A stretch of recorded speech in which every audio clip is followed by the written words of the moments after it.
Bien, bonsoir à tous, chers collègues. Je fais pas l'appel, donc je ne fais plus l'appel, qui est absent.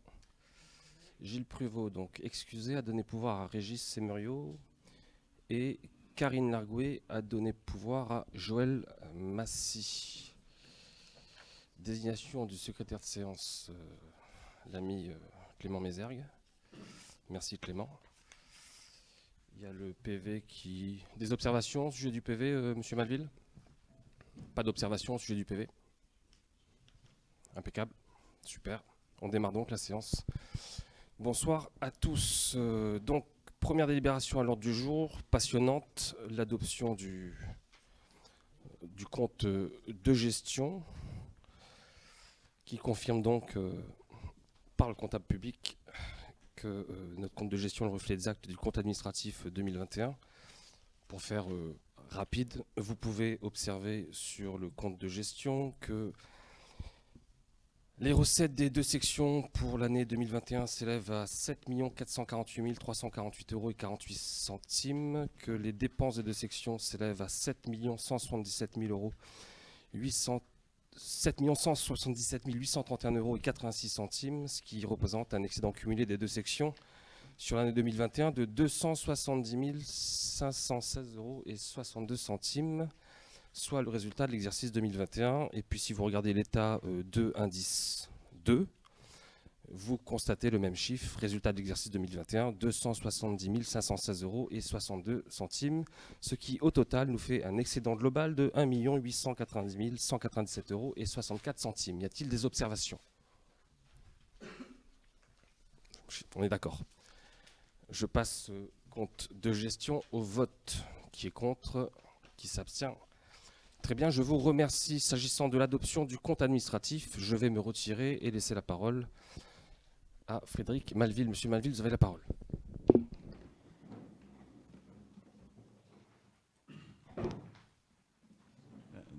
N'allez pas trop loin.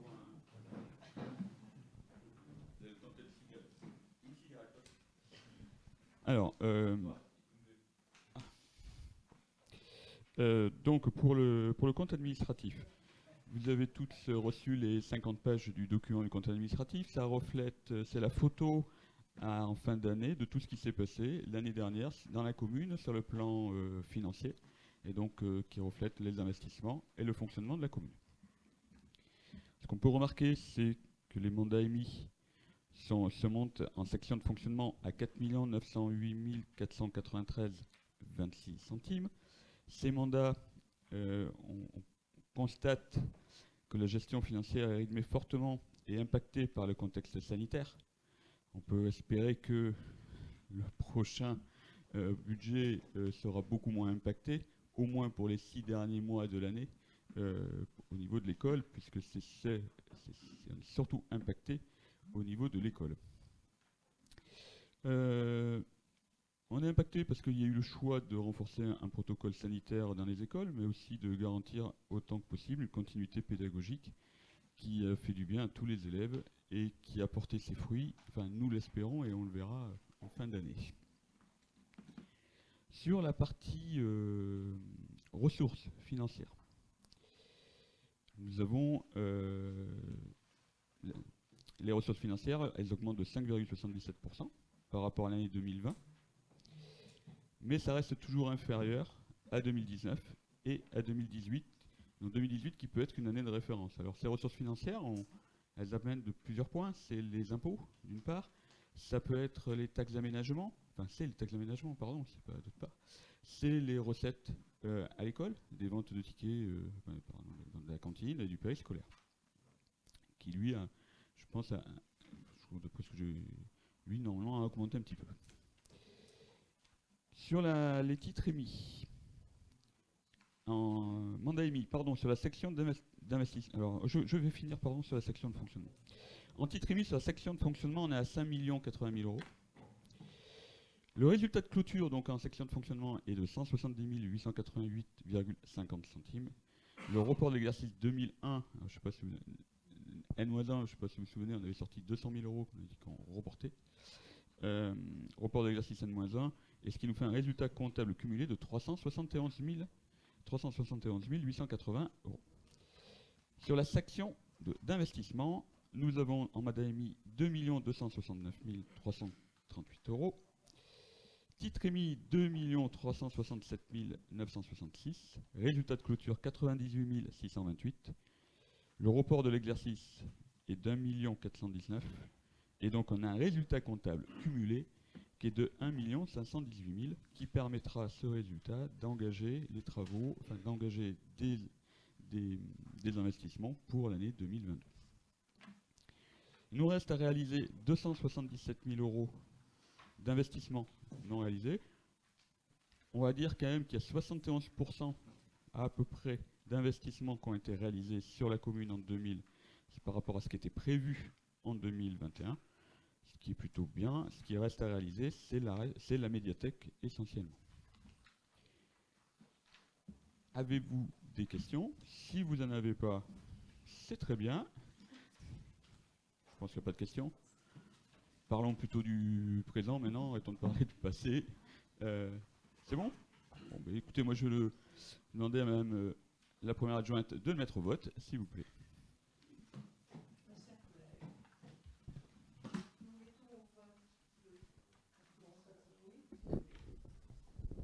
Mes chers collègues, il est temps maintenant de mettre au vote le compte administratif. Qui est contre? Qui s'abstient? On considère que le compte administratif est approuvé à l'unanimité. Merci beaucoup. Et nous allons chercher Monsieur le maire. Sous les applaudissements. Monsieur le maire, sous les applaudissements.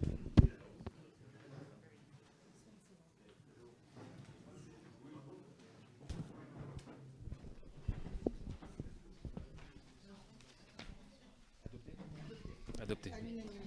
À l'unanimité. Merci beaucoup pour cette adoption du compte administratif. Autre délibération à l'ordre du jour, l'affectation du résultat de l'année 2021 suite au vote donc, du compte administratif 2021. Il est proposé au conseil municipal d'affecter le résultat de l'exercice 2021 comme suit. S'agissant de la section de fonctionnement, nous avons dégagé un excédent de 171 888,50 € sur l'exercice 2021. Sachant qu'il y avait déjà un résultat reporté de l'exercice antérieur de 200 000 euros, ce qui fait au total 371 888 euros et 50 centimes. S'agissant de la section d'investissement, nous avons dégagé un excédent de 98 628 euros et il existait déjà un résultat reporté de l'exercice antérieur de 1 419 671 euros et 2 centimes, ce qui fait un résultat comptable cumulé excédentaire, donc d'1 518 299 euros et 14 centimes qu'on va cramer cette année dans la médiathèque. S'agissant des... Non, pour le dire simplement, quoi. Pour le dire simplement, on ne le retrouvera pas l'année prochaine, sauf... Si, peut-être, peut-être, puisqu'on va emprunter. On va l'expliquer aux isonnés. On va emprunter, on va profiter des taux et faire des investissements structurants. S'agissant de la section de fonctionnement, donc le résultat excédentaire est de 371 888 euros qu'on propose de dégager comme suit. 100 000 euros qu'on bascule sur la section de fonctionnement et 271 888 euros et 50 centimes qu'on affecte, qu'on se propose d'affecter en recettes d'investissement. Y a-t-il des observations sur cette affectation du résultat de l'année 2021? Monsieur Malville? Tout est OK, c'est parfait. Je le passe au vote. Qui est contre? Qui s'abstient? Très bien, je vous remercie. Autre délibération à l'ordre du jour très importante au sujet de la fiscalité locale directe. Je ne ferai pas de blague ce soir puisque nous sommes au conseil municipal. Conformément à nos engagements, on propose de maintenir les taux en 2022 au même niveau que ceux de 2021. Autrement dit, il y aura pas d'augmentation de la pression fiscale. Le taux 2022 proposé est de 39,58, soit strictement le même qu'en 2021, s'agissant de la foncière propriété bâtie. Et s'agissant de la taxe foncière sur les propriétés non bâties, 48,52, autrement dit, rebelote, on maintient les taux de l'année dernière. Le produit fiscal attendu s'élève à 1 889 020 euros. Y a-t-il des voix contre cette stabilité fiscale? Vous avez vu que dans certaines communes de Gironde, on avait considérablement augmenté la pression fiscale. Nous ne le faisons pas à Izon. Y a-t-il des voix contre, peut-être? Non. Personne n'est favorable à une augmentation de la pression fiscalisation? Monsieur Malville? Non. Des abstentions? Très bien, je vous remercie. Autre sujet à l'ordre du jour. S'agissant d'une APCP, autorisation de programme crédit de paiement, une nouvelle APCP intitulée Ville sportive. On en parlera de nouveau tout à l'heure. On nourrit le souhait, je vais le dire comme ça, de développer à ISON certains équipements sportifs, de doter ISON de nouveaux équipements sportifs.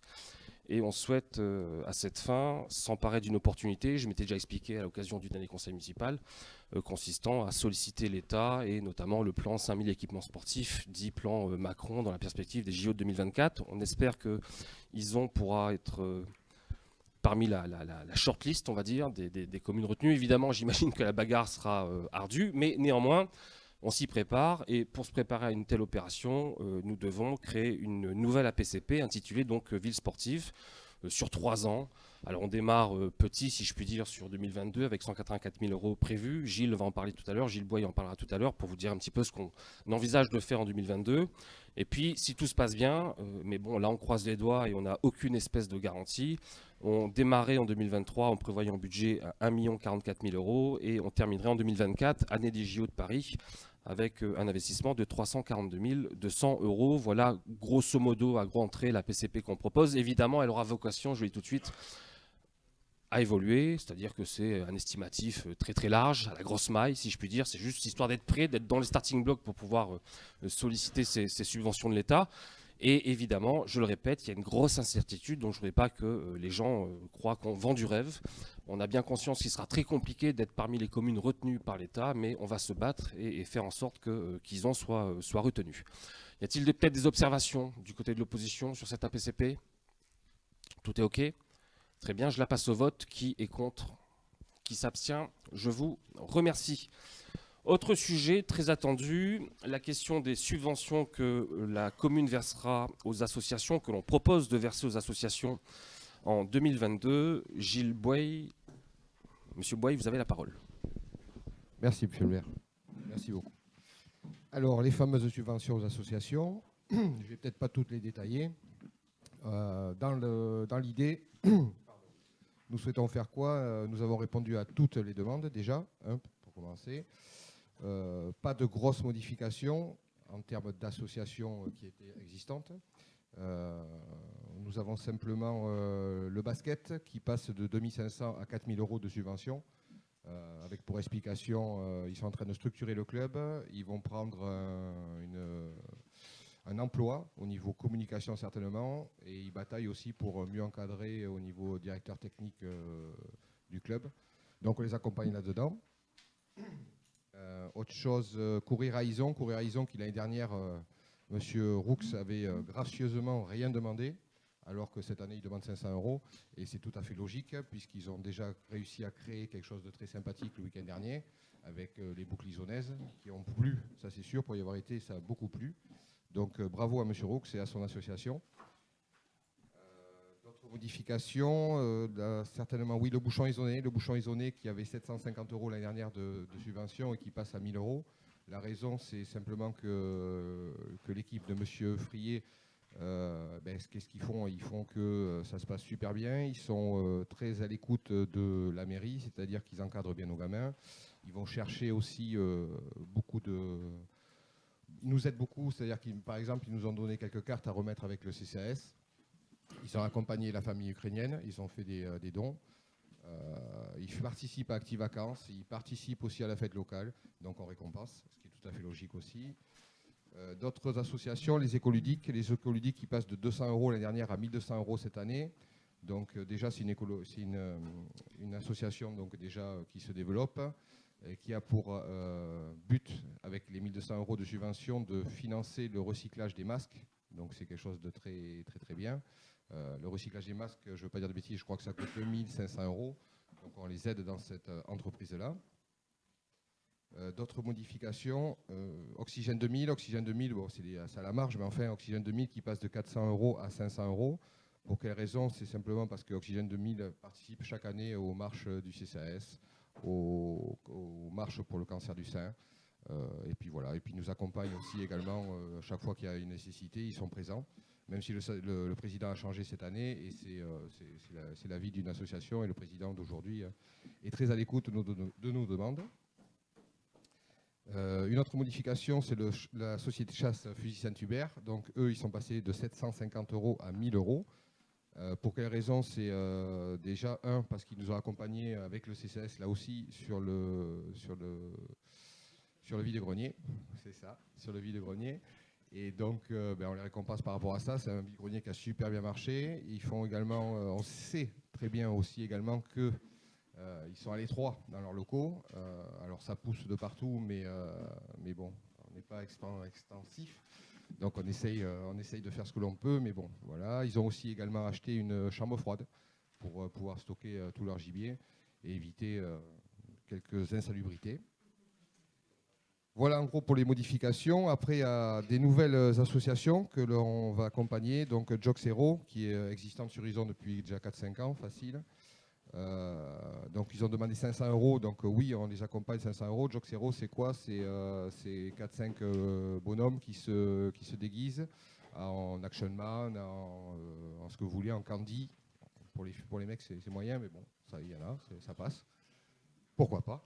Oui, d'abord.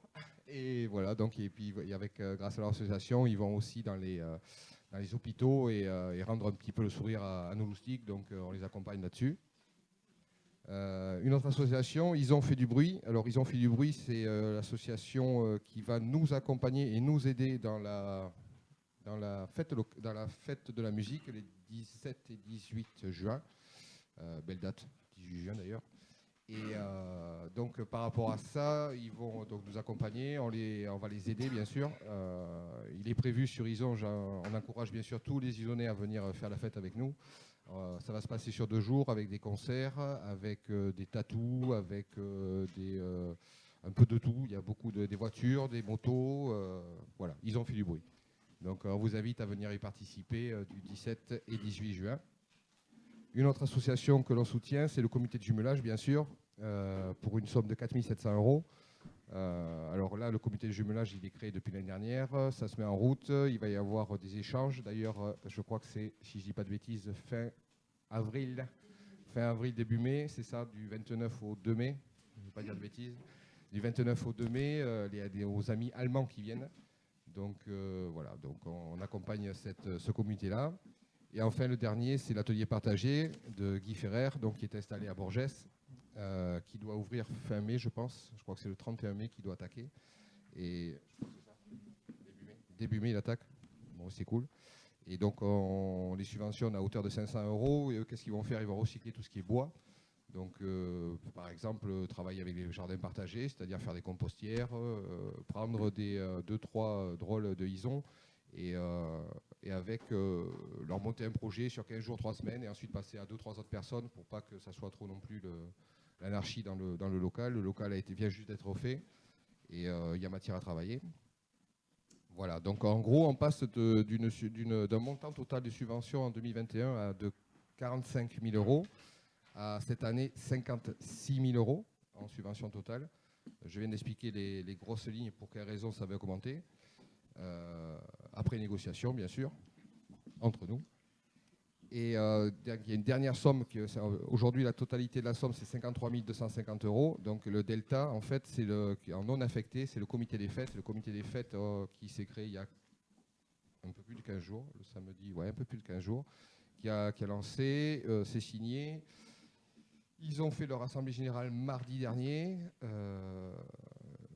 Le document, le PV de l'Assemblée générale m'a été fourni par le comité hier. Je l'ai donné à Alexis Tinière, à M. Tinière, qui l'a transféré à la sous-préfecture. Et on attend maintenant le récépissé pour une vraie création.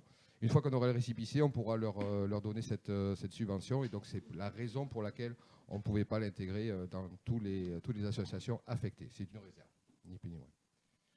Voilà, j'espère que je n'ai pas été trop long ni trop bafouillé. Et j'attends vos questions ou validations. Des observations peut-être sur les subventions du côté de Cœur d'Ison? Madame Fontaine? Pas d'observation cette année, très bien, je vous remercie. Pardon, oui. Ah pardon, monsieur Emerio. Je vais parler assez fort peut-être, non? Juste, ouais, bonsoir. Juste pour information, il a été vu, bonsoir monsieur le maire, bonsoir tout le monde. Il a été vu le président de la pêche intervenir et pêcher sur un étang privé qui appartient à mon entreprise. Donc, sachant que c'est en interdiction, je souhaite à ce qu'il n'intervienne plus à pêcher sur cet étang privé de mon entreprise. Merci. Alors, l'étang privé, sauf erreur de ma part, c'est pas l'étang privé de votre entreprise, c'est l'étang privé de la commune, que l'on loue à votre entreprise. Donc ce n'est pas l'étang de votre entreprise, c'est un premier point. Deuxièmement, je vous saurai gré d'avoir l'élégance la prochaine fois de m'en parler préalablement avant de prendre la parole de cette manière en conseil municipal. Et enfin, troisièmement, le président que vous visez a tout mon soutien personnel et je ne manquerai pas d'en discuter avec lui, mais j'aurais apprécié qu'on en discute préalablement. Voilà. Merci. Et quatrièmement, pour connaître un peu les lieux, j'habite pas très loin depuis longtemps, c'est un étang aujourd'hui qui est loué à TBM, enfin KBM exactement, si je ne veux pas dire de bêtises, mais qui est aussi fédéral. Donc, si on a une carte fédérale, on peut aller pêcher dessus sans problème, à savoir. Donc, certainement que M. Frière, le sachant honnête, je ne pense pas qu'il n'ait pas cette carte-là pour pouvoir aller pêcher dessus. Bien, merci. Je passe donc les... Pardon, monsieur Malville, autant pour moi. Je vous en prie, monsieur Malville. Régis ayant levé la main avant moi, il n'y a pas de problème. Juste une nouveauté aussi dans les subventions, le partage de la subvention du rugby. Une partie qui va à l'URC 15 et une autre partie aussi au rugby. Enfin voilà, juste à rajouter dans la liste, si tu l'avais oublié. Oui, absolument, oui. Alors ça, c'est une modification. La somme reste la même. Par contre, c'est dispatché après avoir discuté avec André, avec l'URC ou également avec l'André. Donc avec l'USI et avec l'URC, ils préféraient faire comme ça et nous, bien sûr, tout naturellement, on les accompagne là-dedans. Très bien, je vous remercie. Je passe les subventions au vote. S'il n'y a plus de remarques, c'est OK. Qui est contre? Qui s'abstient? Très bien, je vous remercie. Autre délibération du jour, une demande de subvention, cette fois-ci auprès du SDEG, dans le cadre du programme 2022 en matière d'éclairage public. Je laisse la parole à Serge Flao. Serge, je t'en prie. Bonsoir. Donc un petit rappel, le SDEG, donc le syndicat départemental énergie et environnement de la Gironde, considérant que la collectivité peut encore bénéficier de l'aide financière du SDEG dans le cadre du programme 2022 de travaux d'éclairage public à hauteur de 60 000 € hors taxes par an, considérant qu'il est prévu de réaliser les travaux suivants pour l'éclairage public d'un montant de 5 985,67 € hors taxes, hors maîtrise d'œuvre, il a été décidé donc déjà rue de la Grave d'installer un foyer d'éclairage public et de rajouter, on va dire, deux lampadaires que les projecteurs. Et ceci a été une demande suite à la visite de quartier que nous avons faite il y a quelques temps, au comité de quartier de la Grave. Ça a été une demande d'un monsieur, parce que comme on dit, il y avait un trou dans la raquette, comme on dit couramment. Et c'est rue de la Grave, c'est là où il y a actuellement les nouvelles maisons. Voilà. Donc, et là, à partir, donc, quand ce sera fait, toute la rue de la Grave sera donc éclairée. Un deuxième travaux, ce sera donc par rapport au terrain de rugby. On avait fait une estimation concernant le terrain de rugby. Changer les mâts, ça a coûté plus de 100 000 €. Donc on va lancer une étude pour voir si les mâts sont capables de supporter l'éclairage LED, qui, je rappelle, le souci de l'éclairage LED, c'est que tout le système électrique se trouve tout en haut des mâts qui font, je crois, 18 mètres. Donc voir si c'est capable de tenir. Et donc ce serait pour un montant de 3 300 €. Et c'est bien sûr, si c'est possible, si les mâts l'acceptent, en 2023, on pourra peut-être prévoir de modifier les projecteurs. Considérant l'avis favorable donc, de la commission ressources du 5 avril 2022, il est proposé au conseil municipal de solliciter à nouveau l'aide financière du SDEG avec 20% de montant hors taxe de remise, ou de ristourne, comme vous voulez, au titre du programme d'éclairage public 2022, suivant le plan de financement dessous. Montant des travaux hors taxe, 5 985,67 €. Montant de subvention, 20% de la somme, ce qui fait 1 197,13 €. Maîtrise d'œuvre, 7%, 419 €, ce qui ferait un autofinancement, si on fait la somme et la différence, on arriverait à 5 207,54 €. Donc tout simplement, je vous demande l'avis du Conseil, hein, en sachant que ça avait été présenté en Conseil, en comité de ressources, hein, que ça avait été accepté à l'unanimité. Il va falloir si le Conseil donne son avis favorable. Et s'il y a des questions, bien sûr, je suis prêt à y répondre, il n'y a pas de problème. Oui. Y a-t-il des questions? Allô? Pardon, Oui. monsieur Vessière, je vous en prie. Oui, non, moi j'ai une question, Serge. C'est l'audit du matériel du terrain de rugby, c'est fait par le SDEG ou un organisme privé ou... Ça sera un organisme privé. D'accord. Voilà. Le SDEG maintient entre guillemets que ça ne devrait pas le supporter, donc pour l'instant on les croit, mais ce sera un organisme indépendant qui fera l'étude. Ouais. Pour voir si c'est capable de supporter tout le poids des lettres qui seront donc tout en haut. Merci. D'autres remarques? Très bien, je passe la délib au vote. Qui est contre? Qui s'abstient? Très bien, je vous remercie. Autre délibération à l'ordre du jour concernant une demande de fonds de concours auprès de nos amis de la CALI pour le financement de notre future médiathèque, espace culturel qu'on vous présentera, qu'on présentera au public. On l'a déjà présenté aux élus, en partie en tout cas, qu'on présentera au public très bientôt. Bon, je vous rappelle qu'on porte, enfin tout le monde le sait, un projet de médiathèque sur Izon, que c'est un investissement considérable, on peut le dire comme ça.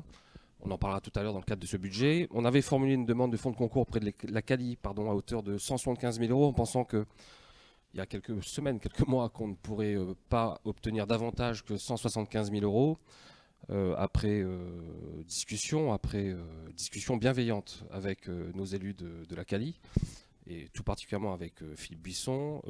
La CALI est d'accord pour aller au-delà des 175 000 € et se propose de nous attribuer un fonds de concours donc de la CALI à hauteur de 393 000 € et non pas 175 000 € comme initialement prévu, ce qui représente à peu près 15% du coût de la construction de la médiathèque.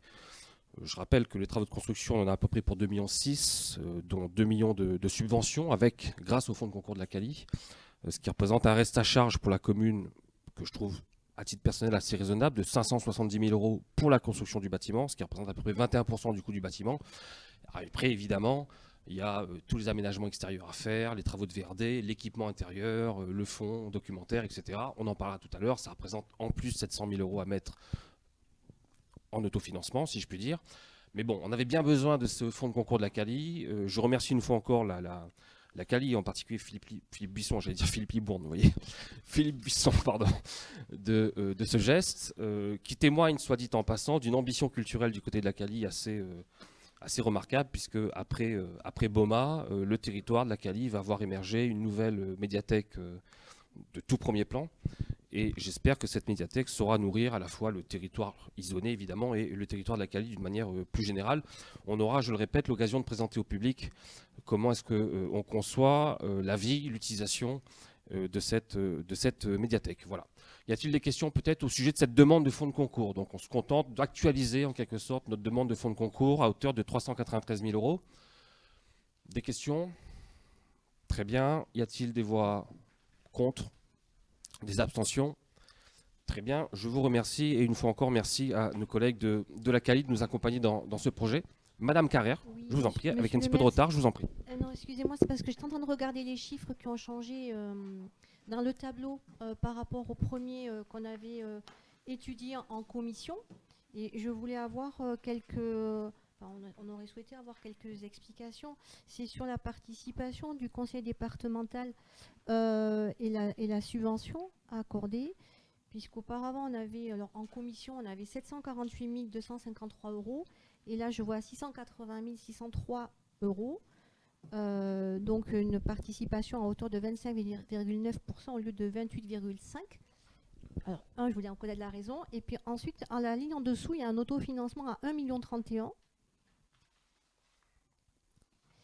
Et ensuite, à la dernière ligne, il y a un autofinancement et fonds de concours à 638 000. Alors, est-ce que vous pouvez nous éclairer, s'il vous plaît, monsieur? Non, il y a une erreur, je pense qu'il y a une coquille. Je n'ai pas du tout le même document que vous, par exemple. Moi, j'ai à titre personnel le document qui était présenté, j'entends, oui, mais je pense qu'il y a une coquille, je ne sais pas laquelle. En tout cas, je n'ai pas l'explication que vous demandez. J'ai juste une explication au sujet des subventions du département.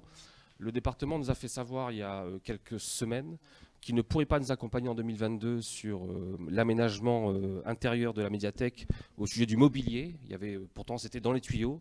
Le département a pris la décision, il a annoncé l'été dernier, de geler en quelque sorte certaines subventions pour toute l'année 2022 pour des questions tout à fait entre nous parfaitement compréhensibles. Et donc, quelles que soient les communes, quels que soient les projets, tout ce qui relève de cet ordre ne sera pas accompagné par le département, juste pour la partie immobilier en 2022. Évidemment, le département maintient intact tout le reste de sa participation à hauteur de 680 000 euros. Donc on peut quand même dire merci au département. Et par ailleurs, la porte n'est pas définitivement fermée, c'est-à-dire que dans le cadre du conseil départemental, un budget supplémentaire est voté en général au mois de septembre, et peut-être qu'on parviendra, in fine, en fin d'année, à obtenir un geste du département juste pour l'accompagnement sur l'équipement mobilier. Voilà l'explication s'agissant du département. S'agissant...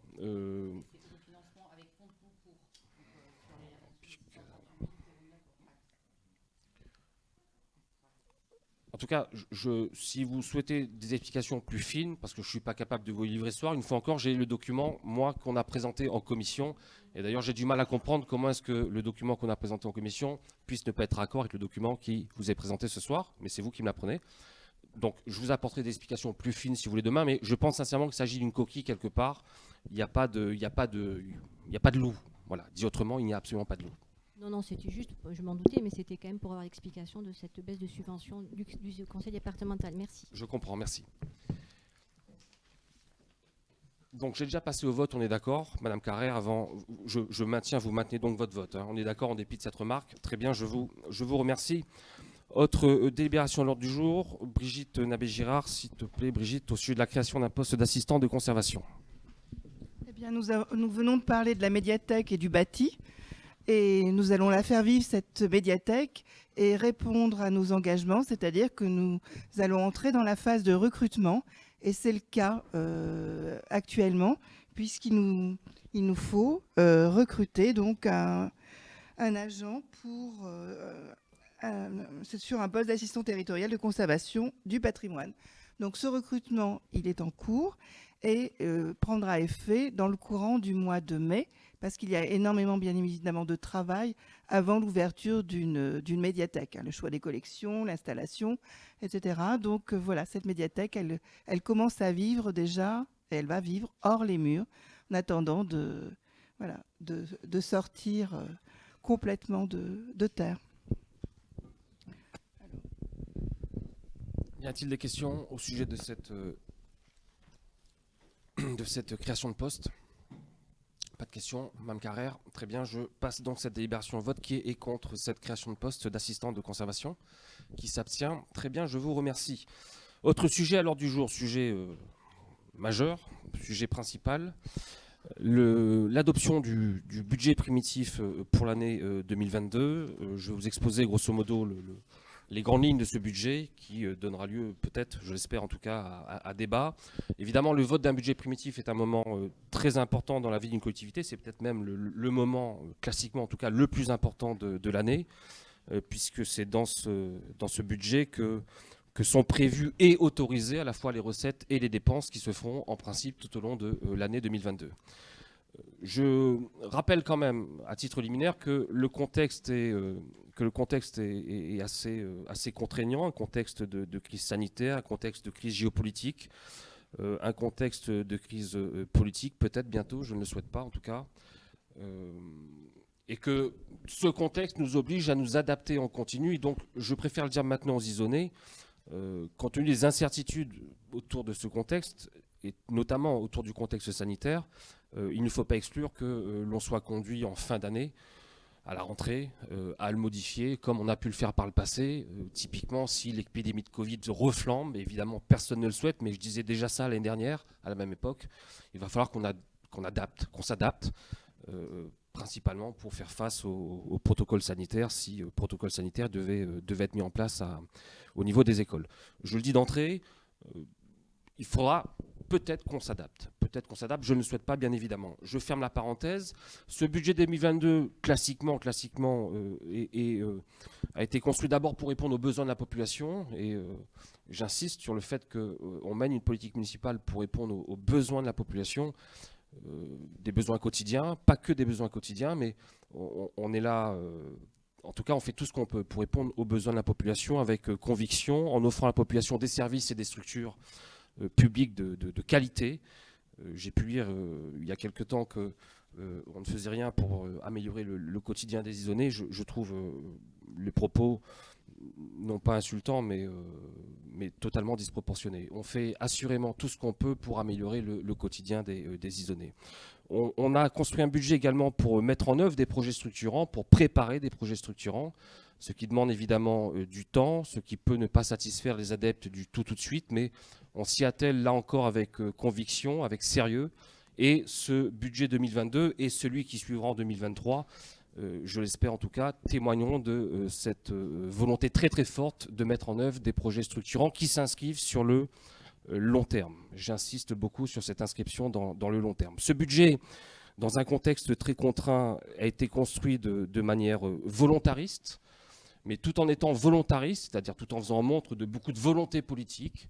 Ce budget a néanmoins été construit avec réalisme. Et la difficulté, bien évidemment, c'est de parvenir à conjuguer volontarisme, ambition municipale et réalisme, parce que, évidemment, je n'ai pas encore trouvé de recette pour faire pousser de l'argent.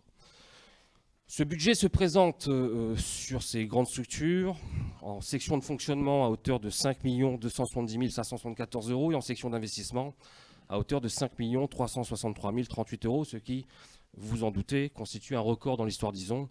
Je ne pense pas qu'on soit prêt de nouveau à présenter un budget avec plus de 5 millions d'investissements.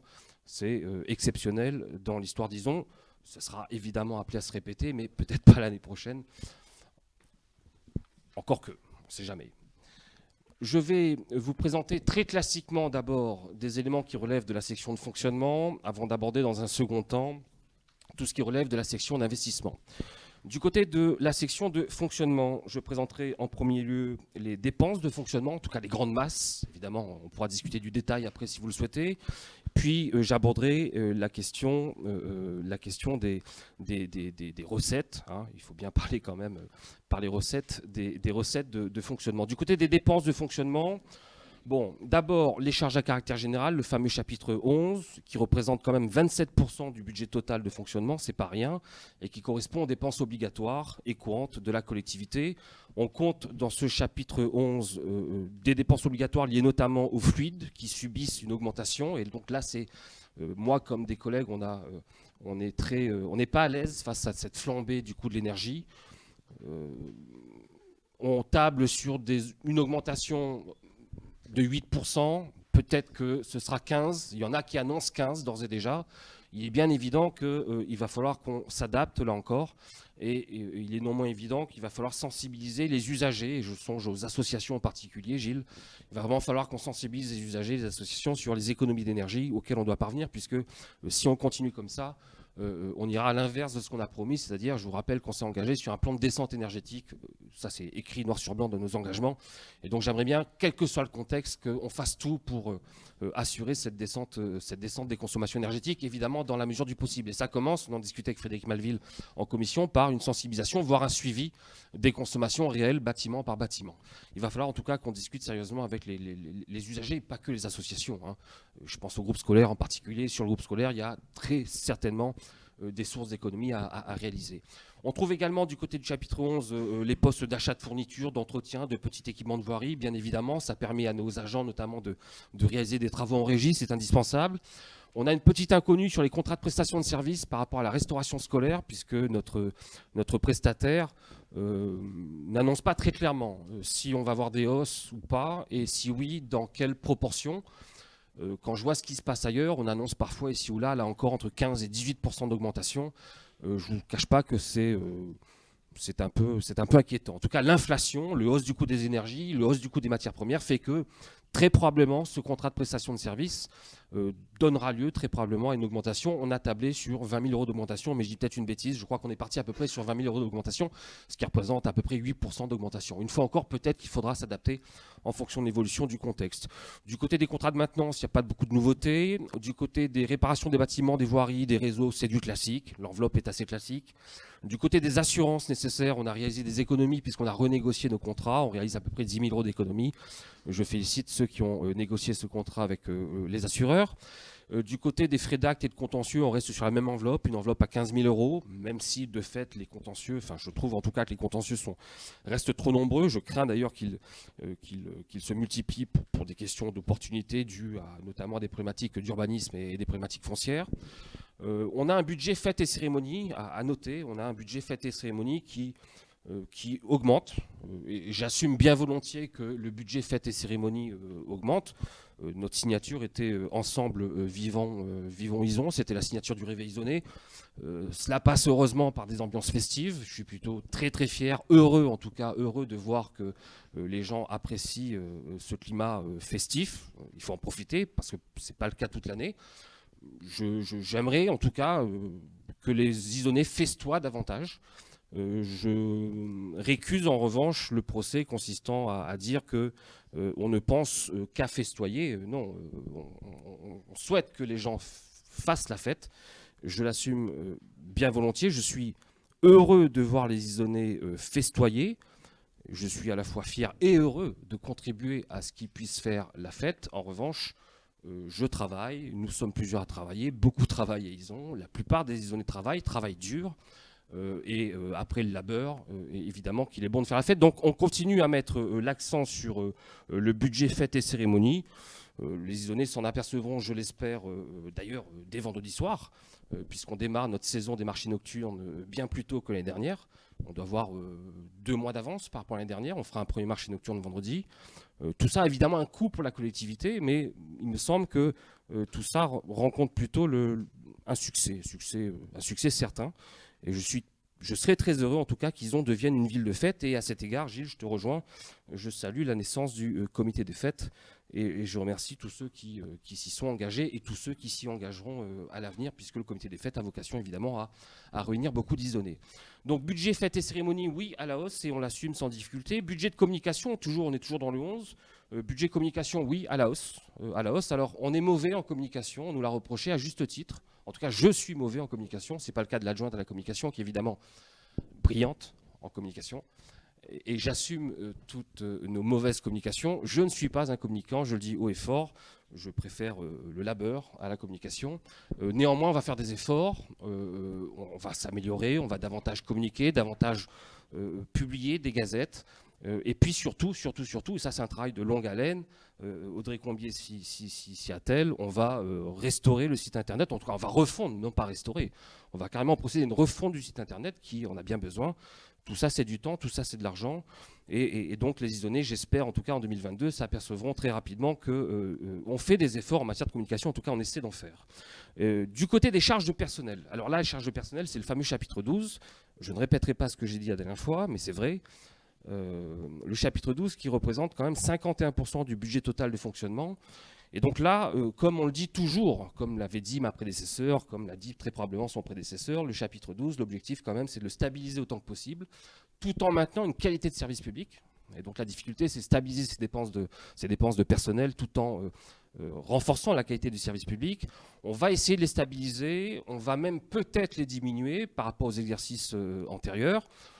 Évidemment, on est très largement tributaire du contexte sanitaire, je le répète. L'année dernière, juste sur le chapitre 12, le contexte sanitaire, on a dû lâcher pas loin de 110 000 €, juste en dépenses RH pour faire face au contexte sanitaire au sein des écoles. Il est évident que si ça reflambe en septembre-octobre, personne ne le souhaite, il va falloir faire face. Il va falloir faire face pour assurer la continuité pédagogique. En attendant, on espère, on croise les doigts, on espère stabiliser ces dépenses, voire les diminuer par rapport aux exercices antérieurs. Bon, j'en profite pour rendre un hommage aux agents quand même, à nos fonctionnaires territoriaux, remarquables d'engagement, qui tous les jours sont au service du public. Gilles parlait tout à l'heure des boucles d'Anglade que Ouvrière et Ison a organisées le week-end dernier. Ça a été un succès. Ça n'a pu être fait que parce que nos agents ont mouillé le maillot, si je puis dire, pendant des heures. Serge m'en a pas fait le reproche, mais Serge m'a bien fait savoir combien d'heures, combien de dizaines d'heures nos agents avaient passé pour nettoyer le terrain, pour faire en sorte que cette course puisse avoir lieu. Et quand je vois le résultat, c'est-à-dire quand j'entends Raymond Roux ou d'autres venir me féliciter, venir nous remercier et remercier nos agents, je suis évidemment excessivement fier de nos agents et très fier de ce qu'ils ont fait. Donc je rends hommage à nos agents. Je trouve qu'on ne le fait pas assez souvent. Il n'y aura pas, je le dis tout de suite au titre du chapitre 12, il n'y aura pas, en dehors des postes prévus pour la médiathèque, on s'est engagé en ce sens, En dehors des postes prévus par la médiathèque, on s'est engagé en ce sens vis-à-vis de nos partenaires institutionnels. On a des subventions pour l'investissement dans la médiathèque, à condition qu'on recrute des agents pour la médiathèque. En dehors des postes prévus pour la médiathèque, je le dis tout de suite, il n'y aura pas de création de postes en 2022. Évidemment, je le regrette parce que j'aurais aimé recruter un travailleur social. Ça fait 1 an qu'on en parle, 18 mois peut-être qu'on en parle. J'aurais aimé recruter un policier municipal supplémentaire. On s'y est engagé. Mais le contexte, je le répète, ne nous le permet pas. Je rappelle qu'en 2020, le Covid nous a coûté 220 000 euros, que l'année dernière, l'exercice 2021 nous a coûté 125 000 euros, ce qui représente quelques emplois quand même sur un exercice. Évidemment, je sais que tout le monde ne partage pas ce point de vue. J'ai lu avec stupeur dans la Gazette municipale que l'opposition nous reprochait de nous cacher derrière le petit doigt du Covid. Je trouve que ça fait cher le petit doigt et j'ose à peine imaginer ce que pourrait être le prix d'un gros doigt, si je puis dire. J'ajoute que nous n'avons évidemment aucune évolution, aucune certitude sur l'évolution de la situation sanitaire. Je recroise les doigts. Et dans ce contexte, donc, les isonnés, je pense, comprendront qu'on choisisse la prudence s'agissant des charges de personnel, d'autant plus que nous avons reçu d'une part une mauvaise nouvelle en provenance de la caisse d'allocation familiale, on aura l'occasion d'en parler après, mais évidemment, ça restreint d'autant plus nos marges de manœuvre en matière de fonctionnement. Et d'autre part, j'ajoute qu'on a l'intention de procéder à un emprunt, on compte emprunter entre 3 et 4 millions sur 25-30 ans. Il est bien évident que pour pouvoir réaliser cet emprunt, pour réaliser des investissements structurants, il faut donc rembourser ses dettes, être en capacité de rembourser des dettes. Et être en capacité de rembourser ses dettes, ça suppose par définition qu'on limite nos dépenses de fonctionnement. C'est aussi simple que ça. Donc, pas de création de postes en 2022, en dehors de la médiathèque. Ce sera déjà beaucoup, disons-le honnêtement, la création des postes à la médiathèque. Heureusement qu'on a accompagné une fois encore par nos partenaires, le conseil départemental en tête dans la création de ces postes. On sera accompagné sur les 3 prochaines années, heureusement, mais quand même, faisons attention et on va chercher à stabiliser ces dépenses de personnel en 2022. Autre dépense de fonctionnement, le chapitre 65 sur les autres charges de gestion, qui représente 4% du budget de fonctionnement de la commune et qui concerne principalement la subvention, la dotation subvention au CCS. Et donc on maintient notre subvention au CCS, 12 000 euros, c'est-à-dire qu'on l'a doublé par rapport à la subvention de CCS telle qu'elle était pratiquée avant qu'on arrive. Et puis les subventions aux associations, Gilles vient d'en parler. Oui, les subventions aux associations sont à la hausse, mais on les assume sans difficulté. Il y a quelques subventions exceptionnelles qui sont versées en 2022 qui expliquent principalement la hausse. Et ces subventions exceptionnelles, de mon point de vue, sont parfaitement conformes à l'intérêt général. Ils ont fait du bruit, par exemple. On accompagne cette association parce qu'elle a un projet très sympa pour la fête de la musique. Ça nous permet de programmer en tout cas une fête de la musique assez singulière qui, je l'espère, sera très populaire. Et donc, évidemment, on ne fait pas d'omelette sans casser des œufs. Il faut les accompagner au moins pour un premier exercice. Je dis bien à minima sur un premier exercice. Le chapitre 66 où sont inscrits les intérêts des emprunts, bon, 57 476 euros, en baisse par rapport au réalisé 2021. Pourquoi ? Parce que la commune s'est désendettée et on a bien fait d'ailleurs, en même temps qu'on s'est désendetté, on a bien fait de renégocier ses emprunts. Bravo pour l'économie réalisée. Le chapitre 14, très important, chapitre 14, puisque sont inscrits d'abord le fameux prélèvement, je dis plus pénalité, prélèvement au titre de la loi SRU en raison de notre carence en logements sociaux. Ce prélèvement s'élèvera à 159 053 euros en 2022, petite hausse de 5-6 000 euros à peu près, ça aurait pu être bien pire. Ça aurait pu être bien pire, on attend la suite. Et puis figure également au chapitre 14 notre attribution de compensation négative vis-à-vis de la CALI à hauteur de 233 012 euros. On en a discuté de mémoire au dernier conseil municipal, ça a été accepté par tout le monde. Enfin, j'ajoute qu'on s'est constitué une petite réserve au chapitre 22, une petite somme de 94 000 euros à peu près pour les dépenses imprévues qui nous permettront peut-être, en partie au moins, de faire face en cas de besoin. C'est la petite poire pour la soif en cas de besoin, mais il est possible une fois encore qu'en dépit de cette réserve, on soit contraint en fin d'exercice de procéder à une décision modificative si jamais le contexte sanitaire devait se gâter. Voilà pour les recettes de fonctionnement. Du côté des recettes, voilà pardon pour les dépenses de fonctionnement. Du côté des recettes de fonctionnement, en second lieu, du côté des recettes de fonctionnement, on a l'excédent reporté de 100 000 euros qui était inscrit en recette suite à l'affectation du résultat. On en a parlé tout à l'heure. Au chapitre 70, qui représente 14% des recettes de fonctionnement, on trouve les produits des services municipaux, les remboursements de frais de la CALI, les redevances d'occupation du domaine public, très faible montant, mais il y a quand même les produits des services municipaux. Là encore, je le redis, tout dépend en partie du contexte sanitaire. Il est bien évident que, par exemple, en 2020, pour mémoire, on a pris une piqûre de mémoire, je crois qu'on a pris une piqûre de 136 000 euros juste sur les recettes, juste sur les produits de services municipaux en raison du Covid. Parce qu'évidemment, si les parents ne consomment pas les services, nous en attendant, il faut quand même qu'on paye les agents. Et donc, on paye à blanc en quelque sorte. Et voilà, donc ça va dépendre en partie du contexte sanitaire. Évidemment, je ne souhaite pas le pire. Du côté du chapitre 73, qui représente 52% des recettes de fonctionnement, ça correspond aux impôts, taxes, légèrement augmentés par rapport au réalisé 2021 en raison de l'évolution des bases fiscales de 3,4%. L'évolution des bases fiscales, c'est pas la commune, hein, je le dis tout de suite aux isonnés. L'évolution des bases fiscales, c'est prévu par l'État. C'est une application mécanique d'une loi qui a été votée de mémoire il y a 2 ans. Et donc, c'est pas du tout du ressort du maire. Donc, si vous voyez vos impôts légèrement augmentés, dites-vous bien que c'est pas la faute de Delaunay, ni la faute du conseil municipal. Vous savez que c'est la faute à qui? Et la faute à qui? Je sais, c'est une faute de français, mais je l'emprunte à Victor Hugo quand même. Et donc, je trouve que c'est pas mal comme faute de français. Au chapitre, oui, bien sûr, oui, c'est la faute à Voltaire, c'est la faute à Rousseau. Au chapitre 13, atténuation de charges, je passe le remboursement des salaires des agents en cas de maladie à hauteur de 75 000 euros, certes montant plus élevé que celui de l'année dernière, mais ça s'explique, on s'en expliquait en commission parce qu'on a été remboursé 2 fois pour un même agent, et donc l'assurance qui nous a indûment remboursé nous a réclamé la différence, ce qui est parfaitement logique, c'est une erreur de leur part. C'est évidemment corrigé. Chapitre 77 des produits exceptionnels, je passe, il n'y a pas grand-chose à dire. Chapitre 72, voilà, chapitre 72, je veux terminer par là parce que c'est très très important. Le chapitre, évidemment, chapitre 74 qui représente 29% des recettes de fonctionnement. Et le chapitre 74, bon ben là c'est un peu compliqué parce que certes, la DGF, la dotation globale de fonctionnement, est en légère hausse, pas de problème. Néanmoins, au sein de ce chapitre 74, on en a longuement discuté. Je souhaiterais me focaliser 5 minutes sur le sujet. On a vécu une tuile ces derniers jours, enfin ces dernières semaines, puisque près de 100 000 euros de recettes en moins nous proviendront de la part de la CAF, puisque la caisse d'allocation familiale, vous le savez, nous a contrôlés. Il y a quelques semaines, il y a 1 mois et demi à peu près, la caisse d'allocation familiale a contrôlé la commune d'Ison suite à ce contrôle au sujet de l'organisation des activités périscolaires qui avait été mise en place en 2016 sous le précédent mandat. La caisse d'allocation familiale considère qu'il y a lieu à procéder à, je le dis entre guillemets, à une sorte de redressement de la commune, redressement qui nous a été notifié il y a quelques semaines. Et grosso modo, selon la caisse d'allocation familiale, nous aurions trop perçu en 2020 70 000 euros sur 160 000 euros de recettes CAF. Il y aurait 70 000 euros en trop d'indus, c'est beaucoup.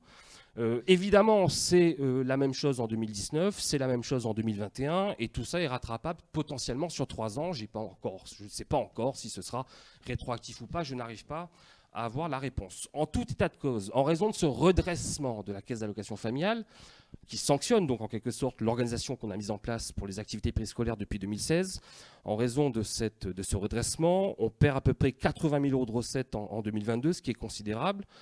Ce qui signifie, pour faire clair, qu'on a appris il y a quelques semaines que l'organisation des TAP, des temps d'activité périscolaire, ils ont tel que mis en place depuis 2016, cette organisation serait, je l'emploie au conditionnel, serait structurellement viciée, ne tiendrait pas la route au regard de la réglementation de la CAF. Je dis bien, j'emploie le conditionnel. On bataille évidemment avec la CAF, on continue à échanger. Bon, néanmoins, le fait est que la donne a totalement changé en quelques semaines. Personne ne peut me dire que perdre 80 000 euros de recettes CAF, ça ne modifie pas la donne. Indiscutablement, ça modifie la donne. Je pense que si on interroge M. Malville ou si on interrogeait ma prédécesseur, si on leur avait dit qu'il y avait 80 000 de recettes en moins il y a quelques années, je ne suis pas sûr que vous auriez emprunté ce chemin. On pourra discuter plus tard si vous voulez, mais je pense sincèrement que 80 000 euros de recettes en moins, c'est énorme à l'échelle de la commune d'Ison. Et cette donne ayant totalement changé, le contexte lui-même change. Et dans le cadre de cette présentation du budget pour 2022, je souhaiterais dire les choses de la manière la plus claire, la plus transparente possible. Il y a encore à peu près 2 mois, Delphine était avec moi, on pourra en témoigner. Conformément à nos engagements, notre intention était de procéder à un référendum au mois de mai. On avait prévu ce référendum pour le mois prochain. On avait dit, je crois qu'on avait ciblé la 2e semaine de mai, procéder à un référendum auprès des familles qui sont usagers de l'école. Le référendum consistant à sonder, à proposer aux familles 2 formules au sujet des rythmes scolaires.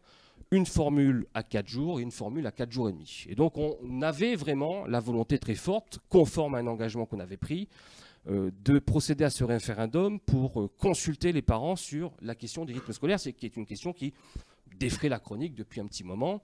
Je rappelle, soit dit en passant, que l'écrasante majorité de nos communes voisines, et même des communes girondines, ont rebasculé à 4 jours, et que sur le secteur, en tout cas, il n'y a que Ison, à peu de choses près, et ce nom, qui sont restés à 4 jours et demi. Aujourd'hui, je le dis comme je le pense, de la manière la plus transparente possible, et je souhaite le dire devant ce conseil municipal ce soir avant de l'annoncer ailleurs. Aujourd'hui, à regret, le redressement de la CAF et les pertes de recettes subséquentes, je le dis comme je le pense, ne nous permettent plus de proposer ce référendum. J'estime qu'il serait à la fois malhonnête et irresponsable de proposer aux parents d'élèves de choisir entre 2 solutions, 4 jours ou 4 jours et demi, quand on sait parfaitement que l'une est intenable d'un point de vue budgétaire. Il y a quelques semaines, j'ai rencontré les parties prenantes de l'école au sein du conseil d'école. Je m'en suis expliqué devant le conseil d'école, je me suis expliqué devant les parents d'élèves. Je leur ai dit à peu près la même chose que ce que je vous dis ce soir, sans la conclusion. Pourquoi ? Parce que je leur ai demandé un peu de temps pour réfléchir, un peu de temps surtout pour rencontrer nos interlocuteurs de la CAF, pour pouvoir discuter. Un temps de réflexion et d'échange qui me paraissait nécessaire avant de prendre une décision. Ce soir, après en avoir longuement échangé avec Delphine, la décision est prise au sein de la majorité.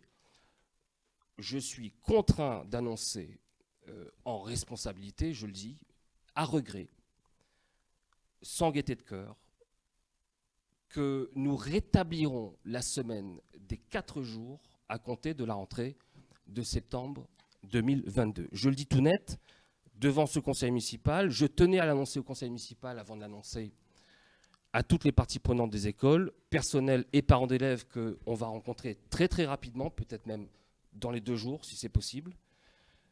On les informera de la décision, on leur expliquera les tenants et les aboutissants de cette décision. La plupart, je crois, comprennent sans difficulté cette décision, puisqu'on a quand même échangé de manière informelle avec de nombreux représentants des parents d'élèves ces dernières semaines. Tous comprennent la difficulté d'ordre budgétaire.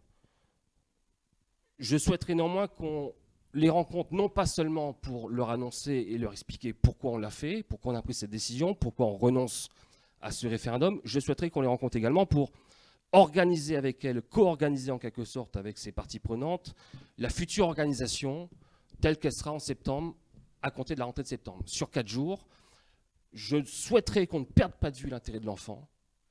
Et on s'était engagé notamment sur une réduction de la pause méridienne, dont l'objectif premier est d'améliorer, si je puis dire, les conditions de travail des enfants. Cette promesse, on la tient. On va bien réduire la pause méridienne. On va gagner une demi-heure, a priori, sur la pause méridienne.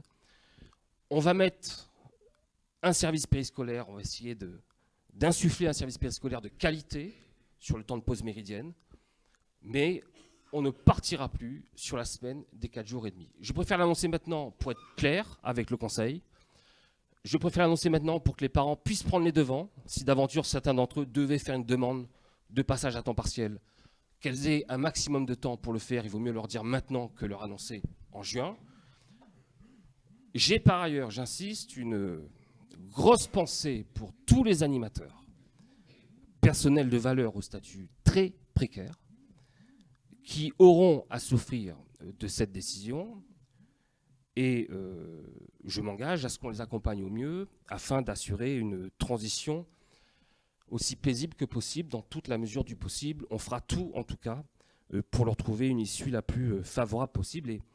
Et c'est avant tout à eux que je pense ce soir. Voilà. Y a-t-il de remarques, peut-être, Monsieur Malville, au sujet de cette annonce ? Moi, la seule remarque que j'ai à faire, c'est